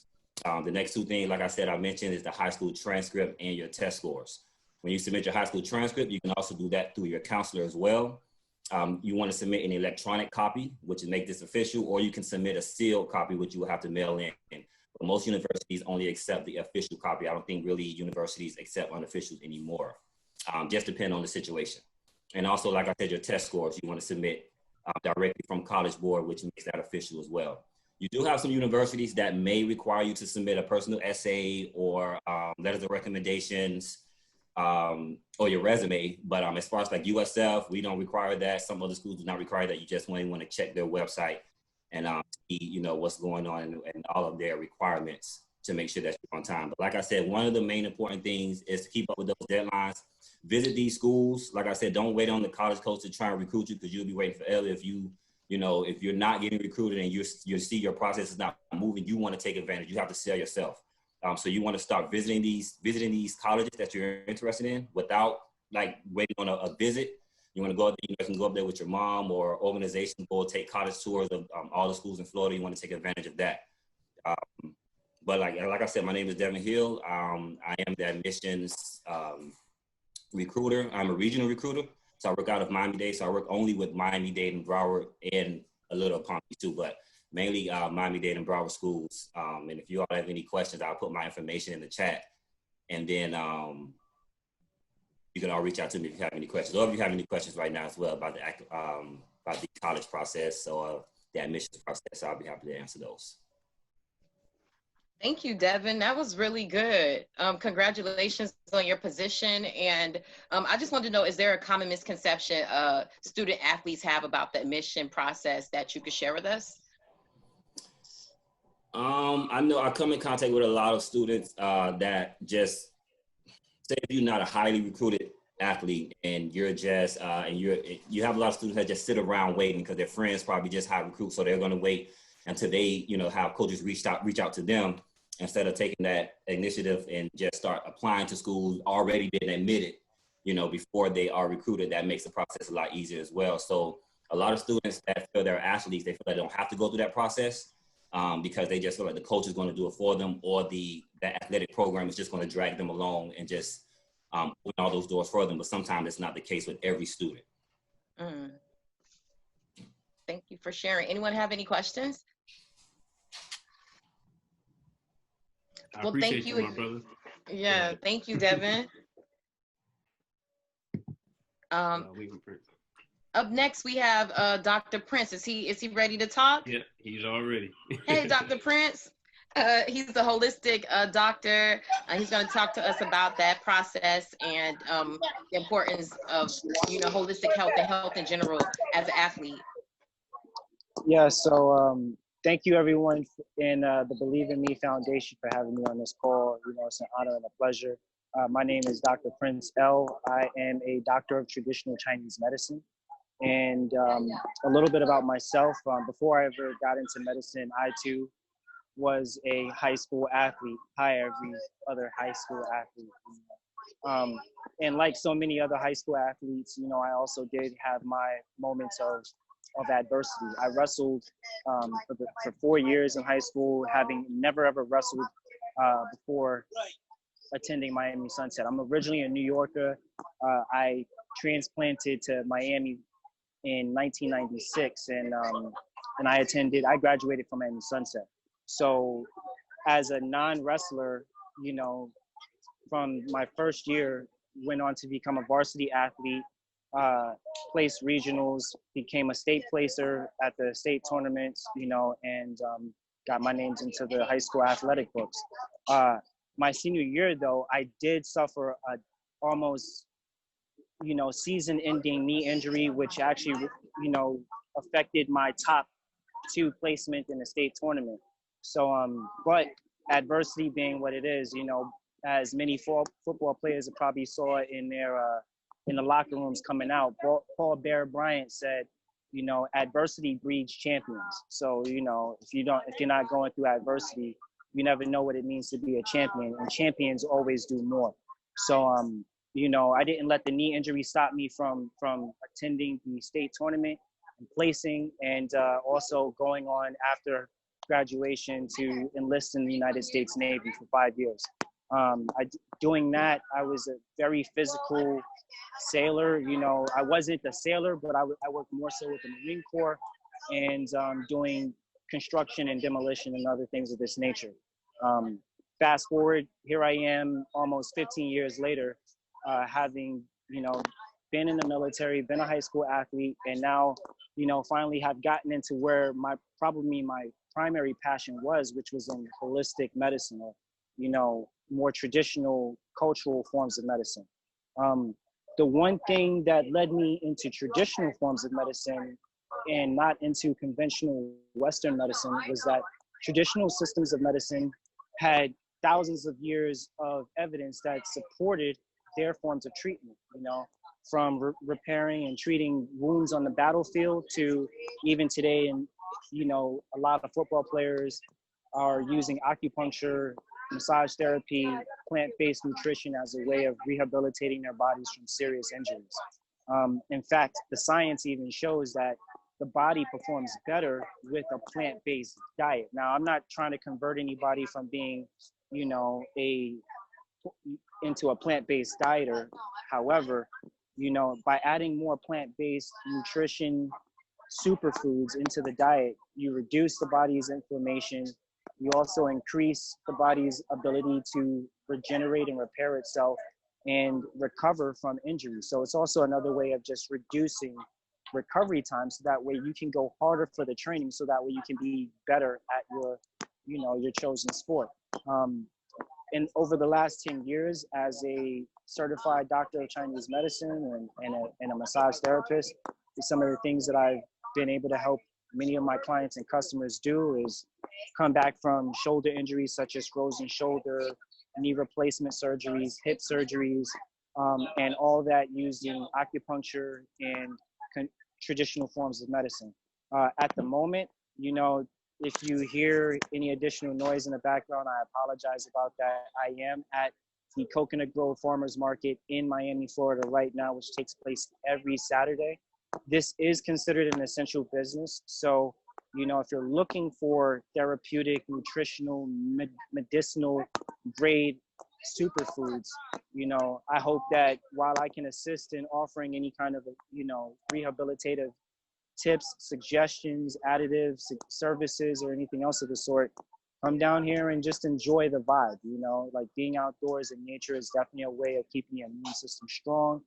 And of course, you know, stronger immune systems means better performance. You know, something that as a physician I've observed in the sports entertainment industry in the last couple of years is that the interest in plant-based nutrition is increasing. You know, more people are adding maca, sea moss, turmeric, you know, and things like that of the nature to their diets in order to help improve performance, help them lose weight, help them reduce their blood pressure, improve cholesterol, but also regenerate joints, you know, reduce tension and pain from old injuries.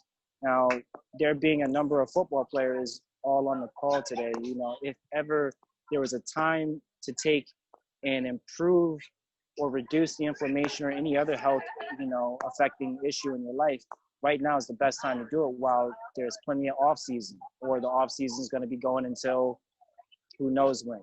So if anyone is ever interested in getting a hold of me or getting in contact with me in need of my services, not only do I work on physical issues, but I also work on internal, more complex issues, you know. So I have successfully treated cancer. I have successfully treated lupus. I have successfully treated uterine, ovarian cancer. So there's a number of different things that I'm prepared to offer and that I want to offer and just make myself available to. So please, please, please, please contact me. Brother Desmond has my information, but for those of you who are writing down and would like to get a hold of me, you can contact me at area code 786-496-2998, as well as via email at prince.ttleader@gmail.com. That's 786-496-2998. prince.ttleader@gmail.com. And also, in case you're ever looking for any of the supplements that you see behind me, or if you're curious about any of the products that I may have behind me that and how it may benefit you, please definitely reach out to me or check out my website, flo.turmeric, like you see spelled up back here, team.com. flow.turmericteam.com. Again, Believe in Me Foundation, I love what you guys are doing. It's extremely important that, you know, not only the youth of today, but also our more seasoned senior athletes and the mentors of today, you know, assist in providing that mentorship, that experience from their injuries and what, you know, may have led to a regret, you know, in their rehabilitative process. So that way we can reduce the, you know, that from being a problem. You know, I remember one thing that my high school wrestling coach told me was, you know, do I want to get off the mat feeling like I could have done more? You know what I mean? So when I was off the mat, I ran the miles. I cut the weight. You know, I ate the right food. And for those of you who are trying to live a life without regrets, if you're injured, now's the time to address that. If you're dealing with a health issue, now's the time to address that. If you want to be better and not take an easy road, but get the road that makes you better, let's do that together, all right? So thank you very much again, Believe in Me Foundation. And I'm gonna just go back into a listen in. If there's any questions that may pop up, please feel free to ask. Thank you, Dr. Prince L. Does anyone have any questions for Dr. Prince? I wanted to just say thank you. I'm really appreciative of you still finding a way to join us while you're out at this event. I think that's amazing. Thank you. You know, no obstacles. You know, I'm not a football player. I'm a lot smaller, but I knock some stuff down. You know, I knock obstacles. Thank you Also, again. I have a question. Yes, Miss Octavia. You say that you've cured some pretty serious diseases. How have you done that? You've done that through a pill, through a liquid. I know it's holistic, but what would the regimen be if someone was looking for one of those cures? So one of the things that has been a challenge in the last 10 years for me has been adjusting a lot of people's diets to make the herbs, even their conventional medications, work even better. So I usually, the diet is the first place I start. You know, there's actually a TCM proverb that says, ignorant is the man that takes the doctor's medicine but ignores diet. So the first place that I start out with is diet, adjusting, you know, the simple basic things, the type of water a person drinks, the type of salts they're consuming, the kind of sugars that they're consuming, and then what pre-existing conditions they may have that may be based on simple allergic responses. You know, so much happens in the digestive system that it affects everything else. You know, the age-old adage of you are what you eat really is important in this day and age, and what people have in their food cabinets and in a food pantry plays a bigger role on their health. You know, like I can't tell you how many times I've treated a person for high cholesterol and gone to their cabinet and they have one of those big canisters of Lawry's in there, you know, with the high levels of MSG, the high sodium, you know, and the preservatives. When I have them change those out for a more natural, you know, I'm not taking the seasoning and flavoring out of their food, but when I show them that the herbs and the spices that they're using to season their food can be used therapeutically. Perfect example, sodium, salt, right? If you want to reduce someone's blood pressure, if you take out the Morton's blue container of salt with the little European girl with the umbrella in the rain, if you get rid of that salt and you replace that with pink Himalayan pink salt, you give the body the iodine, the iron, the calcium, the sodium, the chloride, you know, so many other minerals that the body needs in order to actually do its job. And it won't negatively affect the system.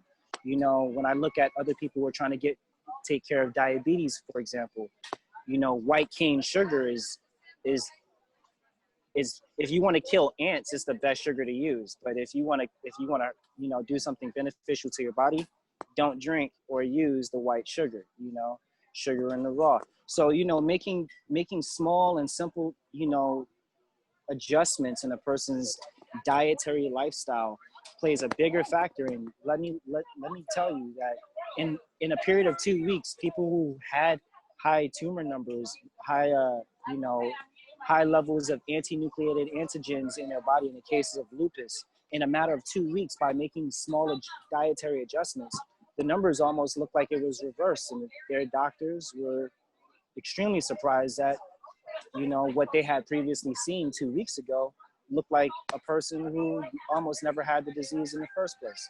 So, you know, there's many ways to do it. As they say, many ways to skin a cat, but I'm vegan, so, you know, I'm not skinning any animals alive. You know, I might peel some potatoes. You know, I might peel some sweet potatoes, but, you know, and there's a number of ways to peel some sweet potatoes. How about that? That's a better way to put it. So let's peel some sweet potatoes, people, all right? Thank you, Dr. Prince L. A little sad to hear that I got to give up my Lawry's, but I appreciate you. I'm going to show you how to make some Lawry's at home. You know what I'm saying? We're going to put the salt in it with some good dry garlic powder, you know. Throw a little curcumin in that thing, you know, spice it on up. You know, look at the flick of the wrist, baby. Look at the flick of the wrist. Thank you. Prince, I appreciate you, bro. Definitely appreciate you. And I'm an advocate of a lot of the stuff that he's talking to. I definitely use a lot of his products as well. So yeah, I'm with it as well. You got me as a supporter. That's dope. Up next is a beautiful young woman. She's going to be talking about something very important. And we always hear these stories about athletes when it comes to money. So Brittany Green is a credit expertise and CEO of Crown Financials. I've actually attended one of her events. She's so knowledgeable and so well versed in this area. So Brittany, welcome to the Believe in Me Foundation event. And thank you for sharing your information with us. Let us know about financials and the importance of that, especially when it comes to being an athlete. Yes, thank you so much. Well, first and foremost, thank you guys for having me. You guys can hear me clearly, correct? All right, perfect. So I am, as she said, the CEO and founder of Crown Financials, and I'll tell you a little bit about my journey and how I started here, and just organizing finances and why it's so important to our community. So back in 2017, I was actually denied for a promotion due to my credit. So that's how I actually got started in the game of understanding credit, understanding its importance. And one of the major things that our community is overcoming at this moment is we didn't learn about credit and financing and budgeting and saving. We didn't learn about that at home. They don't teach it in schools yet because we're working on that. But it's one of those things where the society around us, let's put it like that, intentionally made sure that we are steps behind. And I really love how now at this time we are becoming ahead of those things. We are overcoming so many things. But as an athlete, you always hear these stories of, hey, they have all this money, they're able to now do so many things, and you have a good amount of athletes who actually will lose it all based on not having that education. So one of my biggest, things is to let you know that number one, it's never too late to learn, and it's never too late to come back from anything. Like I've come back from a repossession, I've come back from, losing my job, rebuilding my credit a number of times. So just to say that life is always going to happen, but if you have the education, you can always bounce back from everything. So I've seen everything down to, and this shocks people every time I say it, a negative credit score, down to, no credit score whatsoever. So the first thing that I'm going to always let you know to do is to check your credit. Download Experian and get the free Experian.com, score where you can check your FICO score. I know a lot of people use Credit Karma. Credit Karma uses the Vantage model. So it's two different models, but it's important to understand both because both play an important role. But I say start with checking your credit score because that's the foundational principle, right? When we go to get a home, when we go to get a car, when we go to get even just our lights turned on. And even in my case, I was looking to get a promotion at a corporate job before I lost that. It's one of those things where, it's going to tell what our behaviors were. Right. So in order for us to save more money in the future, in order for us to be more accountable for the actions that we take and the disciplines that we have is by checking at where we are currently. So the first thing that I'm always going to tell someone to do is no matter how bad you think your score is, if you don't have a negative 474, then you should be rejoicing. If you have just a 535, that's okay. If you have a not available, that's okay. Right. You can come back from anything and it's not difficult to get there, right? It's just simple education. I tell people this all the time. I say, if you don't want me to do a free review for you, right? Or if you don't want to sign up for my services, that's okay, right? But you better be at Google University and YouTube University and Google College, making sure that you're educating yourself on something because it's extremely important when it comes down to understanding where you are and knowing where you want to go, because it's all about discipline, right? We spoke about discipline and not having the education, but once you have the education, there's no excuse, right? So I say this to say that I'm going to, for everyone on the call, if you would like me to do a free review for you, I'm going to definitely offer that up so that you have some type of starting point. Right? The goal is to have some type of starting point so that you understand exactly where you are so that you know where you want to go. Credit is going to be extremely important, right? Because again, like I said, when it comes down to discipline, you need to know where you are. You know where you are, you know what mistakes, you know what behaviors it is that you're exposed to. Now it's time for you to make better decisions when it comes to budgeting. Right? It's important that you become more disciplined, especially with COVID going on. There's a lot of people at this time that is leaning more on their credit based on, not being able to not build a normal. I'm sorry, did somebody have a question? No, it was just, okay, boom, we're gonna keep going anyway. But a lot of people are at an indifference or a setback, or they feel stuck at this moment. This is the time to look at old behaviors. This is the time to really evaluate yourself and your situation. Now taking yourself to the next level by saying, okay, here's where I am. I need to work on my credit utilization. That's just for example, right? I spend too much on my credit cards. Well, then you know what? Let me pay this down. Let me cut back on this. Guess what that's going to do? That's going to give you an initial boost on your credit. You're going to get excited about that. And now you're going to want to keep going. And it trickles into the rest of your life. It trickles into the rest of your finances. So I say this to be, to say, it's important that we at least learn about our finances. It's important that we are transparent about our behaviors. If you spend too much, say that. It's okay. It's okay, because you're not going to be there forever. If you, max out all of your credit cards, it's okay. Say that, but be transparent in that, because that's what's going to take you to the next level. That's what's going to help you organize yourself so that once you're done with your career, or if there's an unexpected issue with your career, maybe an injury, God forbid, but if there's everything, any time that there's something unexpected, you want to have something to fall back on, right? You want to start making the investments. You want to start, finding ways to continue to build your profile, because as an athlete, that time does not last forever. You're going to hit a certain age where you have to now retire. What do you have to show from your career? Not just the cars, not just the house, but what is it that you have to show from your career? So my best, advice to you guys at this moment is to take a look at your credit score, understand where you are so that you can know where you're going moving forward. That was dope, Brittany. Any questions for Brittany about finances or just certain things from an athletic perspective? Anybody have questions for Brittany?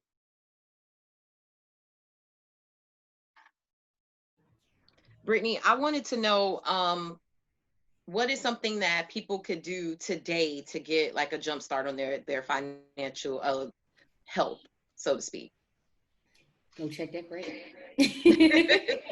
That's the first thing, honestly, because I think one of the things is that when we ignore that aspect, we continue living blindly in our other aspects of our life. So we continue to just spend freely, or we continue to just think that everything is always at disposal. And of course, you are supposed to live in that vortex of, hey, yes, things are always coming to me. Money is always coming to me frequently and easily. However, you still want to have some type of structure, some type of organization. So by exposing that area of your finances, that opens up the doors for everything else, because you can no longer ignore where you are. So, thank you. Again, any questions? Not a question, but just a comment. I haven't spoke yet, but as an entrepreneur, hearing that credit conversation, like, you don't understand how important that is. Like, credit is more valuable than everything you have in your house, in your pocket, in your bank account. You know what I mean? And it's so sad that as a community, we just aren't taught that growing up, and I've been on both sides of the credit spectrum. So I know, as Brittany said, like, I know what it feels like to be on the other side and the good side. So it's just a complete different, they talk to you different. They look at you different. You know what I mean? Like, and it's just something that needs to be taught to the community and needs to be taught to families and generations, because it's something that is more important than anything that you have. Thank you, Tommy. That actually is a perfect segue into your segment, because you're going to be talking to us about entrepreneurship and what life could look like, during your athletic career and after your athletic career. Tommy is the CEO and founder of Cool Heads. They're an apparel company. I love Tommy. He's always in the community. He's always looking for ways to make sure that his business is sustainable and connecting with causes, not only just to make a dollar, but to also make an impact in the community. So Tommy, thank you, for coming on the call today and talking to us about that. No, absolutely. Absolutely. I thank you guys for having me. Janae, you're awesome. You always have been right-hand man, as you would say, in every project that I've ever done. So I always appreciate you, and I appreciate the Believe Me Foundation for just having us and having me speak. So as she said, I'm an entrepreneur. It's a gift and a curse. I'm a serial entrepreneur. So I have a company that's called Cool Heads, which was it was just an idea I had in college. I played college basketball, so I would always try to drape a towel on my head after the game And I would always find out that the towel would always fall off my head. So senior year of college, a group of friends and I just started putting ideas together, and we actually found a way to make the towel stay on your head and give it a cool look. So the company became Cool Heads. It's a standalone product that we now sell in all 50 states and 5 countries. We've been endorsed by Kevin Harrington from As Seen on TV, Shark Tank. And we do events all over the city and the country. As Papa Keith was talking about earlier, it's People Matter Fest. Actually, that was one of the events that that we did there. That was an amazing time, just getting our products out there. And our products are fully customizable. We can do any logos. I actually have a few here. We took the towel look and we actually made it where it has bands on the inside, so that you actually get to wear it and you don't have to worry about it falling off or anything like that. You can run, jog, be active, and wear it as a standalone product. So we can do any branding. This was one of the companies that we did some branding for. There was another one we did for Celebrity South Beach Bowl. We did that during during Super Bowl. That was a pretty big event for us. And then we can give even more custom. This is actually Barbados flag. It's kind of hard to see, kind of showing here, but just a quick flip. Goes on your head. And now I can run, jog, be active, represent anything that I want to represent, logos. So we work with a lot of teams, a lot of different organizations around the country and around the world. So so that was kind of my first endeavor in the business. It was just a college idea that that turned into a business, and it was pretty awesome.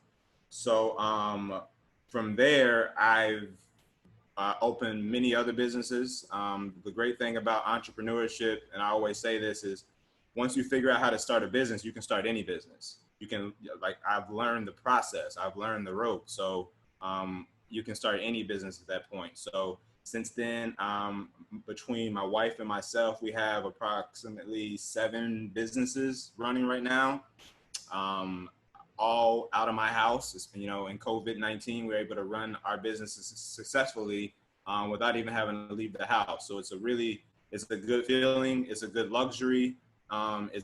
It's something that I think COVID-19 really brought out the best of us, you know, and we now have multiple businesses running. So I'm going to start dropping some links in the comments here. But we have a CBD company called Greenly Organic, where we sell CBD and all the CBD products that are out there in the market. That was an idea my wife had. She wanted to start a CBD company, and we did it. I guess I can maybe go back a step. My wife's a web designer and a graphic designer, and I'm a marketer. So between the two of us, we can make anything that we want. You know, just give us a couple minutes and a couple of drinks, and we can create a new business. So that's how we start so many businesses. And then on the flip side of that coin, we sell our services. So she's a freelance graphic designer and web designer. So she has clients, and with my marketing company and photography company, I have clients as well. So the goal of entrepreneurship is multiple streams of income. And that's the way I live my life. So I have a lot of public businesses that people know about, like Cool Heads, but no one knew I had a CBD company. No one knows I have a digital marketing company. These are other businesses that keep that business afloat. So there's a saying that says each millionaire has at least 7 streams of income. And if you think about that, to be able to have 7 streams of income, like, you can't be in 7 places at one time. So you have to create what's called passive income. And that's what a lot of my businesses offer me. With Cool Heads, I'll wake up in the morning, I may have 13 orders. Amazing, you know what I mean? And then I'll check another email and I'll have 2 orders from my CBD company. And then I'll check another email and I'll have digital media clients trying to contact us, you know? So that's how I wake up every day. And that's what drives me, is to wake up and look in these emails and see, you know, what we have set up. Is it, what kind of fruit it bear that day? You know, do we have bananas? Do we have strawberries? What kind of fruit is there?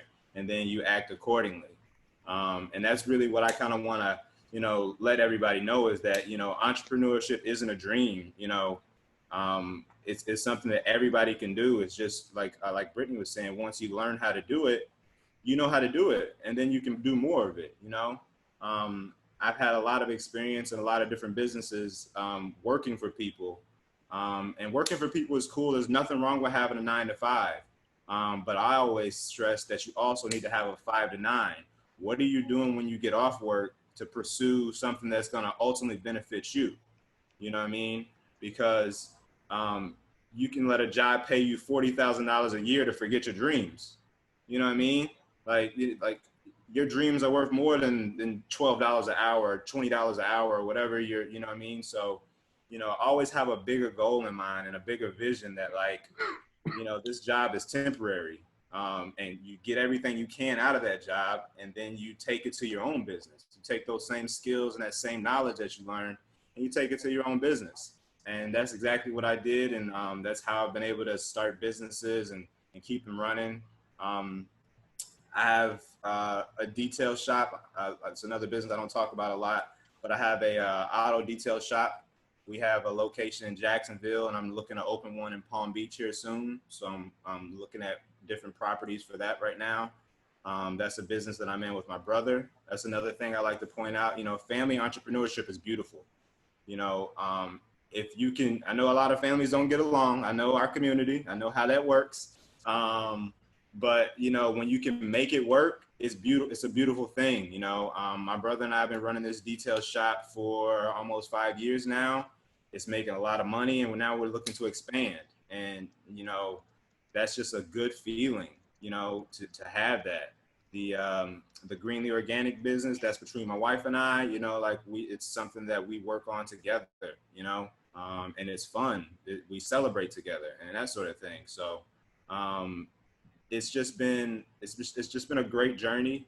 But like I said, once you learn how to start one, you can start another one. And that's what we've been doing, is start more and more and more. I also have a transportation company, Safe Travels Transportation. We do non-medical transportation. And that's up here in Palm Beach. That business is running too. I wake up to different emails from people that need rides all over the county. We take the jobs that we can do, and then the ones that we can't, we offer from something else. But it's just been a good journey, and each one of these businesses has its own legs. It does its own thing, and I just kind of mothership it. Watch it from a 1,000-foot view and make adjustments. And Janae, I don't even think I've told you this one yet, but I just started a new company. It's a sports media company. And yeah. I'm crazy. I know. I told you it's a gift and a curse. It's a gift and a curse. When you have a good idea, you just do it. And it's a sad thing, and it makes your wife hate you, just so you know. But it's a sports media company. What I did was I took a look at the landscape of sports reporting. And if you think about it, you can watch sports all day, basketball, football, whatever. And whoever's reporting the game typically doesn't look like the people that are playing the game. Typically, you know what I mean? You usually see a combination of like some old white guy and a player trying to, convert from being a player to commentating. And so it made me dig it in a little deeper. And I started finding stats like this, like the NBA. The average player is 27 years old. The average fan is 41 years old. And the average announcer is 71 years old. And I'm like, wow, that's just how's a 71-year-old going to tell me about a young man's basketball game that more than likely they didn't even play. They were just got the job way back when. And so we started doing research and finding there's a whole population of people that hate sports reporting. They hate listening to these guys. They don't like them, and they want diversity, and they want a different voice in there. So we're starting to partner up with social media influencers, people in the market who are kind of changing how sports is talked about. We're gathering them together to create a sports media company, and we're going to start remixing sports. The company's called Remix Sports Media. And that's our whole job is to change the way that we consume sports and give the sports reporting back to the culture and take it out of the hands of 71-year-old men who have no idea what a 16, 17-year-old is going through on a day-to-day basis with playing sports. So, yeah, that's what we do. I make a lot of businesses. We do a lot of things, and it's fun. It's fun. Man, Tommy, that's awesome. You got a lot of stuff going on. You making me feel like I'm not doing enough. No, it's a gift and a curse. I promise you. It's you know, it's fun because I like the thrill of the chase and the thrill of creating businesses and, you know, getting things set up. And then at the same time, it's hard work because you gotta keep them all afloat. But what's good about the thing that I'm doing is that if one business is down, the other business is up. And then I can take a little from that business and put it over here to bring this one up. So it's always a game of whack-a-mole. But you know, that's how I do it.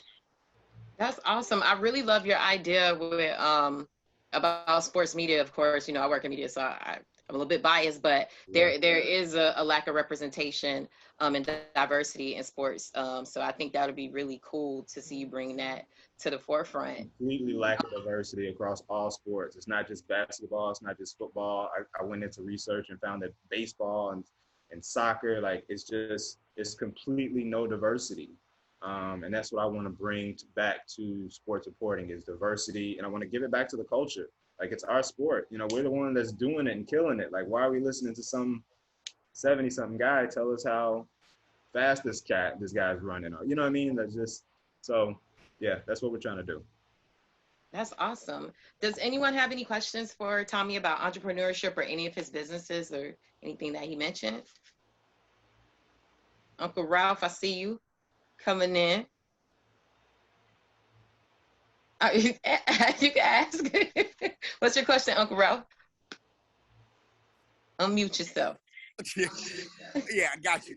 I like to ask him about sponsorship and if he's in like the local high schools with the cool towel, the cool head towels, because I'm just listening to what he's saying and looking at his product.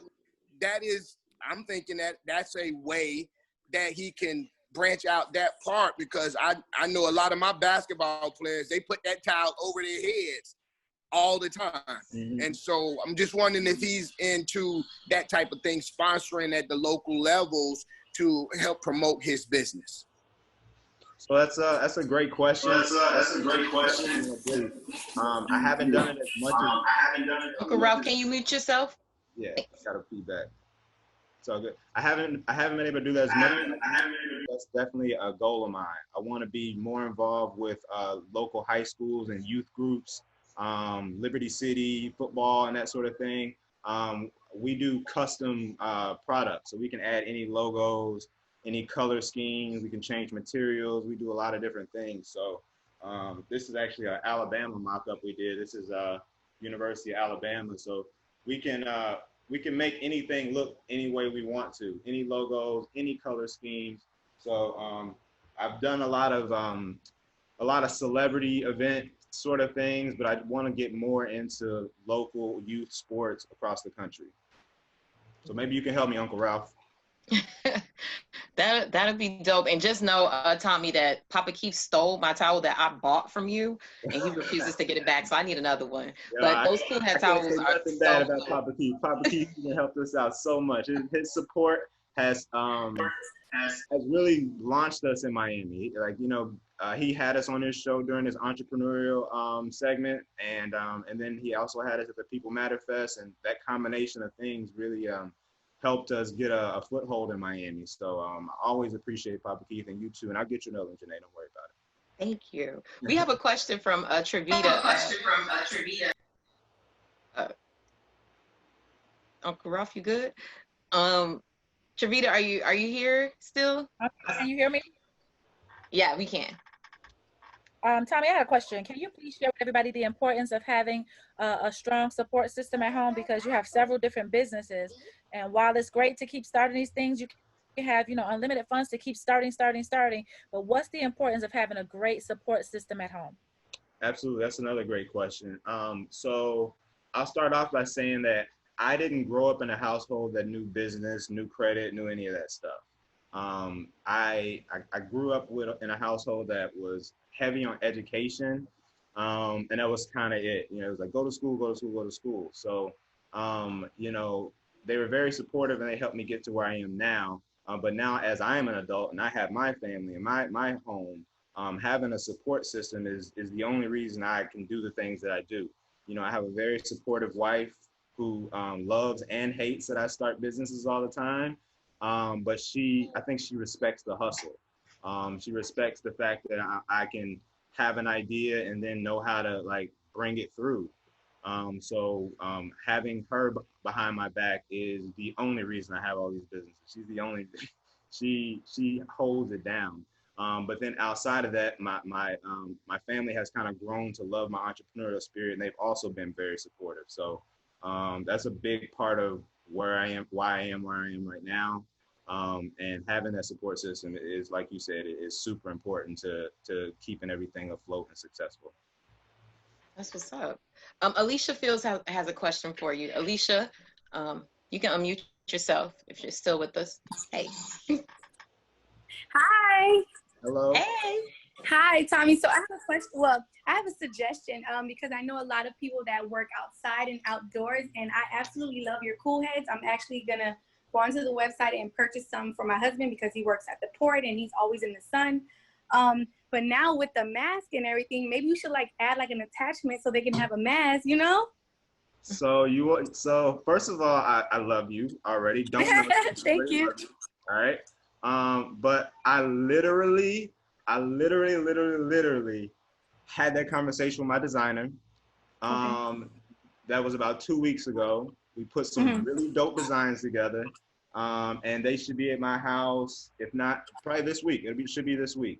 So what we did was, you see, so the product it goes on your head, but now there's a Velcro mask that you can take off and hang, and you can Velcro it back when you want to. So yeah. The that we're coming out with is a Black Lives Matter one, and it's super dope. It's got Black Lives Matter written down the side. It has the logo right on the front, so you can open, you can close. And then I'm coming out with some regular ones that say keep a cool head on it. So it's just keep a cool head on, and you can put it back. So you just thought right in my mind without even knowing me, and I kind of like That's what's up. I'm definitely gonna support this, and I love your hustle. Keep it up. Appreciate you. Thank you. Awesome. Any more questions? Yes. Hi, Okay. Tommy. Well, there's not a question. You said you're coming out with the mask to go on top of the towel. How being that our bodies hold our heat between our head and our feet, okay? Because that's where your heat, you get hot, you take off your hat, you're better, take off your socks, you get cool.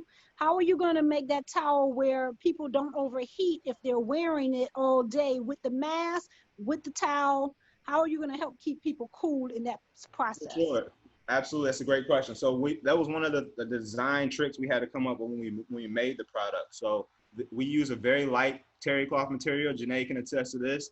That breathes very well. So and it also it doesn't constrict in the back, so it kind of flaps. So when the breeze goes by, you get the full breeze and it keeps you cool. The other good thing about the products is they are terry cloth. So when it's really hot outside, a lot of my customers dunk them in cold water, wring them out really good, and then you put them back on. So now you got a double entendre with the same product. So it's kind of even more of a cool head at that point.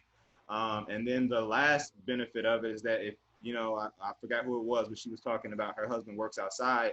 These are 100% machine washable. So once you're done, throw them in the wash, get them back, and you're good to go. I've got customers who now had their products over 6 years, like the exact same one. And they just keep washing them. It's just like a towel, but it's an actual headpiece that you can wear. Misha has a question as well for you, Tommy. Hi guys. Hi, Tommy. Hello. I was calling to find out I wanted to ask you, are your products carried in the catalog for the Terry collection as well? I have no idea what the Terry collection is. So that would be a no. That would be a big no. I would love to. Sounds nice. Okay. I'm gonna send you. I'll go ahead and put their information in on the chat so that you can take that. Because I know for a fact they would be very interested in your product. They have a national catalog. They're all over the place. They normally have the towels and robes and slippers for all of the major hotels. Mm-hmm. And I know that your product, they would love it. They would love the Wow. product. No, They're located out of Dania Beach, Florida. Okay, awesome. No, I trust. Yes, I would love that. I'm looking through. I just pulled the chat up. I see there's a lot of chat stuff in here, so I'm gonna have to get back through these. But yeah, absolutely. Please contact. Put it in the chat. I'll follow up. Okay. And go with that. Absolutely. Thank you so much. Okay, great. God bless you. Good luck with your business too. Appreciate you. Appreciate you. Man, Tommy, you were awesome. Thank you for dropping them gems and letting us know about entrepreneurship and, you know, how we could get started or some of the things that you'll go through as an entrepreneur. So thank you again for that. Thank you guys for having me. Octavia, you have another question? I'm sorry, I have one more question for Tommy. Tommy, do you have vendors? Do you do where there's independent contractors that work and sell your products, or is that just something that you and your team does? How does that work? So yeah, we do a combination. So a lot of our stuff is direct sales, like from our website. But I also have distributors around the country, just guys who have relationships with organizations and things like that that'll send me orders from time to time. Ma, I'm gonna connect you with them. Huh? Sorry, but yeah, but those vendors bring in orders from time to time, and yeah, we take business any way that we can get it. You know, we have a custom landing page for people to have custom products made, and you know, we take on any business that runs our way. That's what's up. First of all, again, thank you, Tommy, but the comments are jumping. I don't know if Desmond or Alexis can record them, but people have been putting their contact information in. I saw Mike McKenzie put his info, Cool Heads, Brittany put hers in. So I'm not sure if you guys were able to catch it all, but maybe there's a way that the foundation can compile it all for everybody who was here and kind of pass that along, because so much dope stuff has been shared. I want to thank y'all for taking y'all time out on a Saturday afternoon to come and learn and honor the life of Elkino Watson, and also support Believe in Me Foundation and what they have going on. Again, my name is Janae Tate. I'm the founder and editor of High Low News, which is South Florida's only blog for urban millennials. We cover everything from hip hop to politics. I recently have a new partnership with the New Tropic, which has expanded my blog to reach about 50,000 people each week. So just support us. I'll put my information in the chat. Tommy, someone is asking for your information in the chat. I don't know if we got to stay on here for a little bit if you guys want to go through the comments, if Alexis and Desmond would allow it, but it's a lot of information in there that you guys definitely want to get. And I want to thank you guys for having me today, and thank you, Alexis and Desmond, for allowing me to be a part of this. I want to hand the floor over to you guys.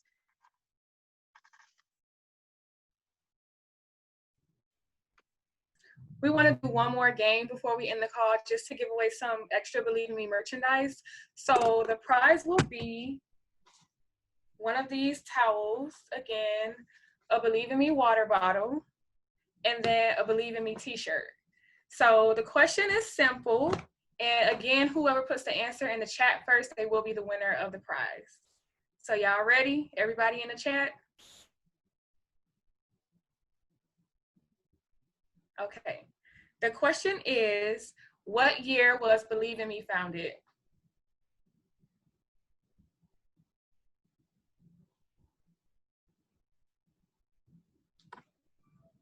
(2015, 2014, 2016?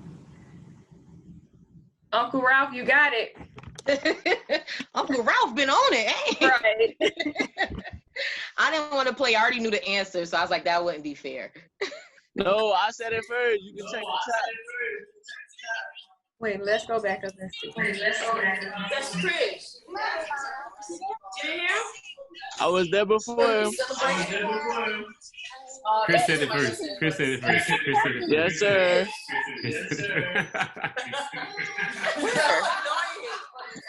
Okay, Uncle Ralph, sorry.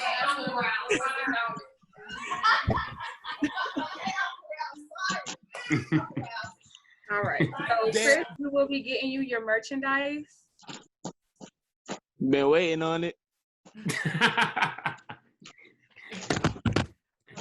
All right, yeah, we'll get that to you. But first off, I want to say, Janae, thank you.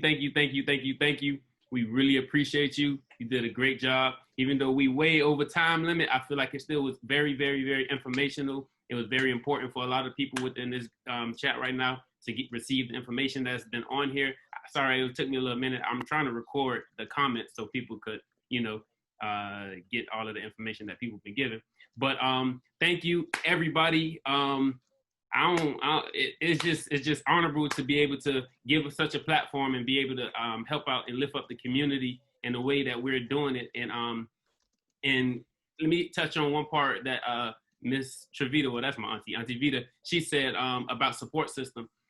So with Believe in Me Foundation, it started with Alexis and I, but from the support system that we have right now, that we've gained, that we had from the beginning, it's been phenomenal. It's been so honorable and so such a achievement to have from just Alexis and I to the teams that we created, everyone who's put in their input, everyone who's helped out, suggestions, all of those kind of things, helped us do the events that we're hosting, because we're not doing this by ourselves. So it's people behind us doing all of this. And also, Brother Prince, thanks, Brother Prince. And also to family, like I could be a big component and a big mouth to say that my family, our family, USF family, community, all of us as a family has really been helping and pushing what we're believing in. And it's an honor to say thank you guys, thank you all for being a part of what we believe in. And obviously, since we believed in it, you guys have caught on and believe in it as well. And it's just going to keep growing. And we can only grow from you guys. I don't got to do nothing. This thing could really grow still without me. And I just appreciate everybody, like everyone. This has really been an honor to help out with whatever we can. And we just look forward to growing and continuously giving back to the community as best as we can. I ain't finna sit here and give no long speech, but thank y'all so much. Alexis, you got some, go ahead, take off. Yes, I don't want to be long, but I do want to acknowledge Janae, because although she was our moderator today, she has been very supportive in this whole Believe in Me journey. Most of our connections, a lot of things that we've gained have come from her and her connections, and we really appreciate you for that and for also taking the time out to join us today. Thank you for believing in our goals and our mission and all of that. Thank you to all of our guest speakers, all of our viewers. We really appreciate you guys, because like Desmond said, without you guys, we wouldn't be able to do it. And we do hope that you learned something new. And if you aren't already doing so, please follow us on all platforms at Believe in Me Foundation. Again, Facebook, Instagram is Believe in Me Foundation. And this call will be uploaded to our YouTube channel, and it will be sent out in a blast email for those who weren't able to make it. And even if you guys want to refer back and receive some information again, it will be all posted for you guys to see. So I'm just grateful, because I was nervous at first about everybody just sitting in here and listening to people talk, but I feel great now, even when we first got on the call. So I'm just grateful and honored. So thank you guys so much. Yes. Thank you. You're welcome. Believe in me, and reach out to us if y'all have any questions or concerns about anything. Thank y'all, and God bless everybody. Thank you. Thank you. This was dope.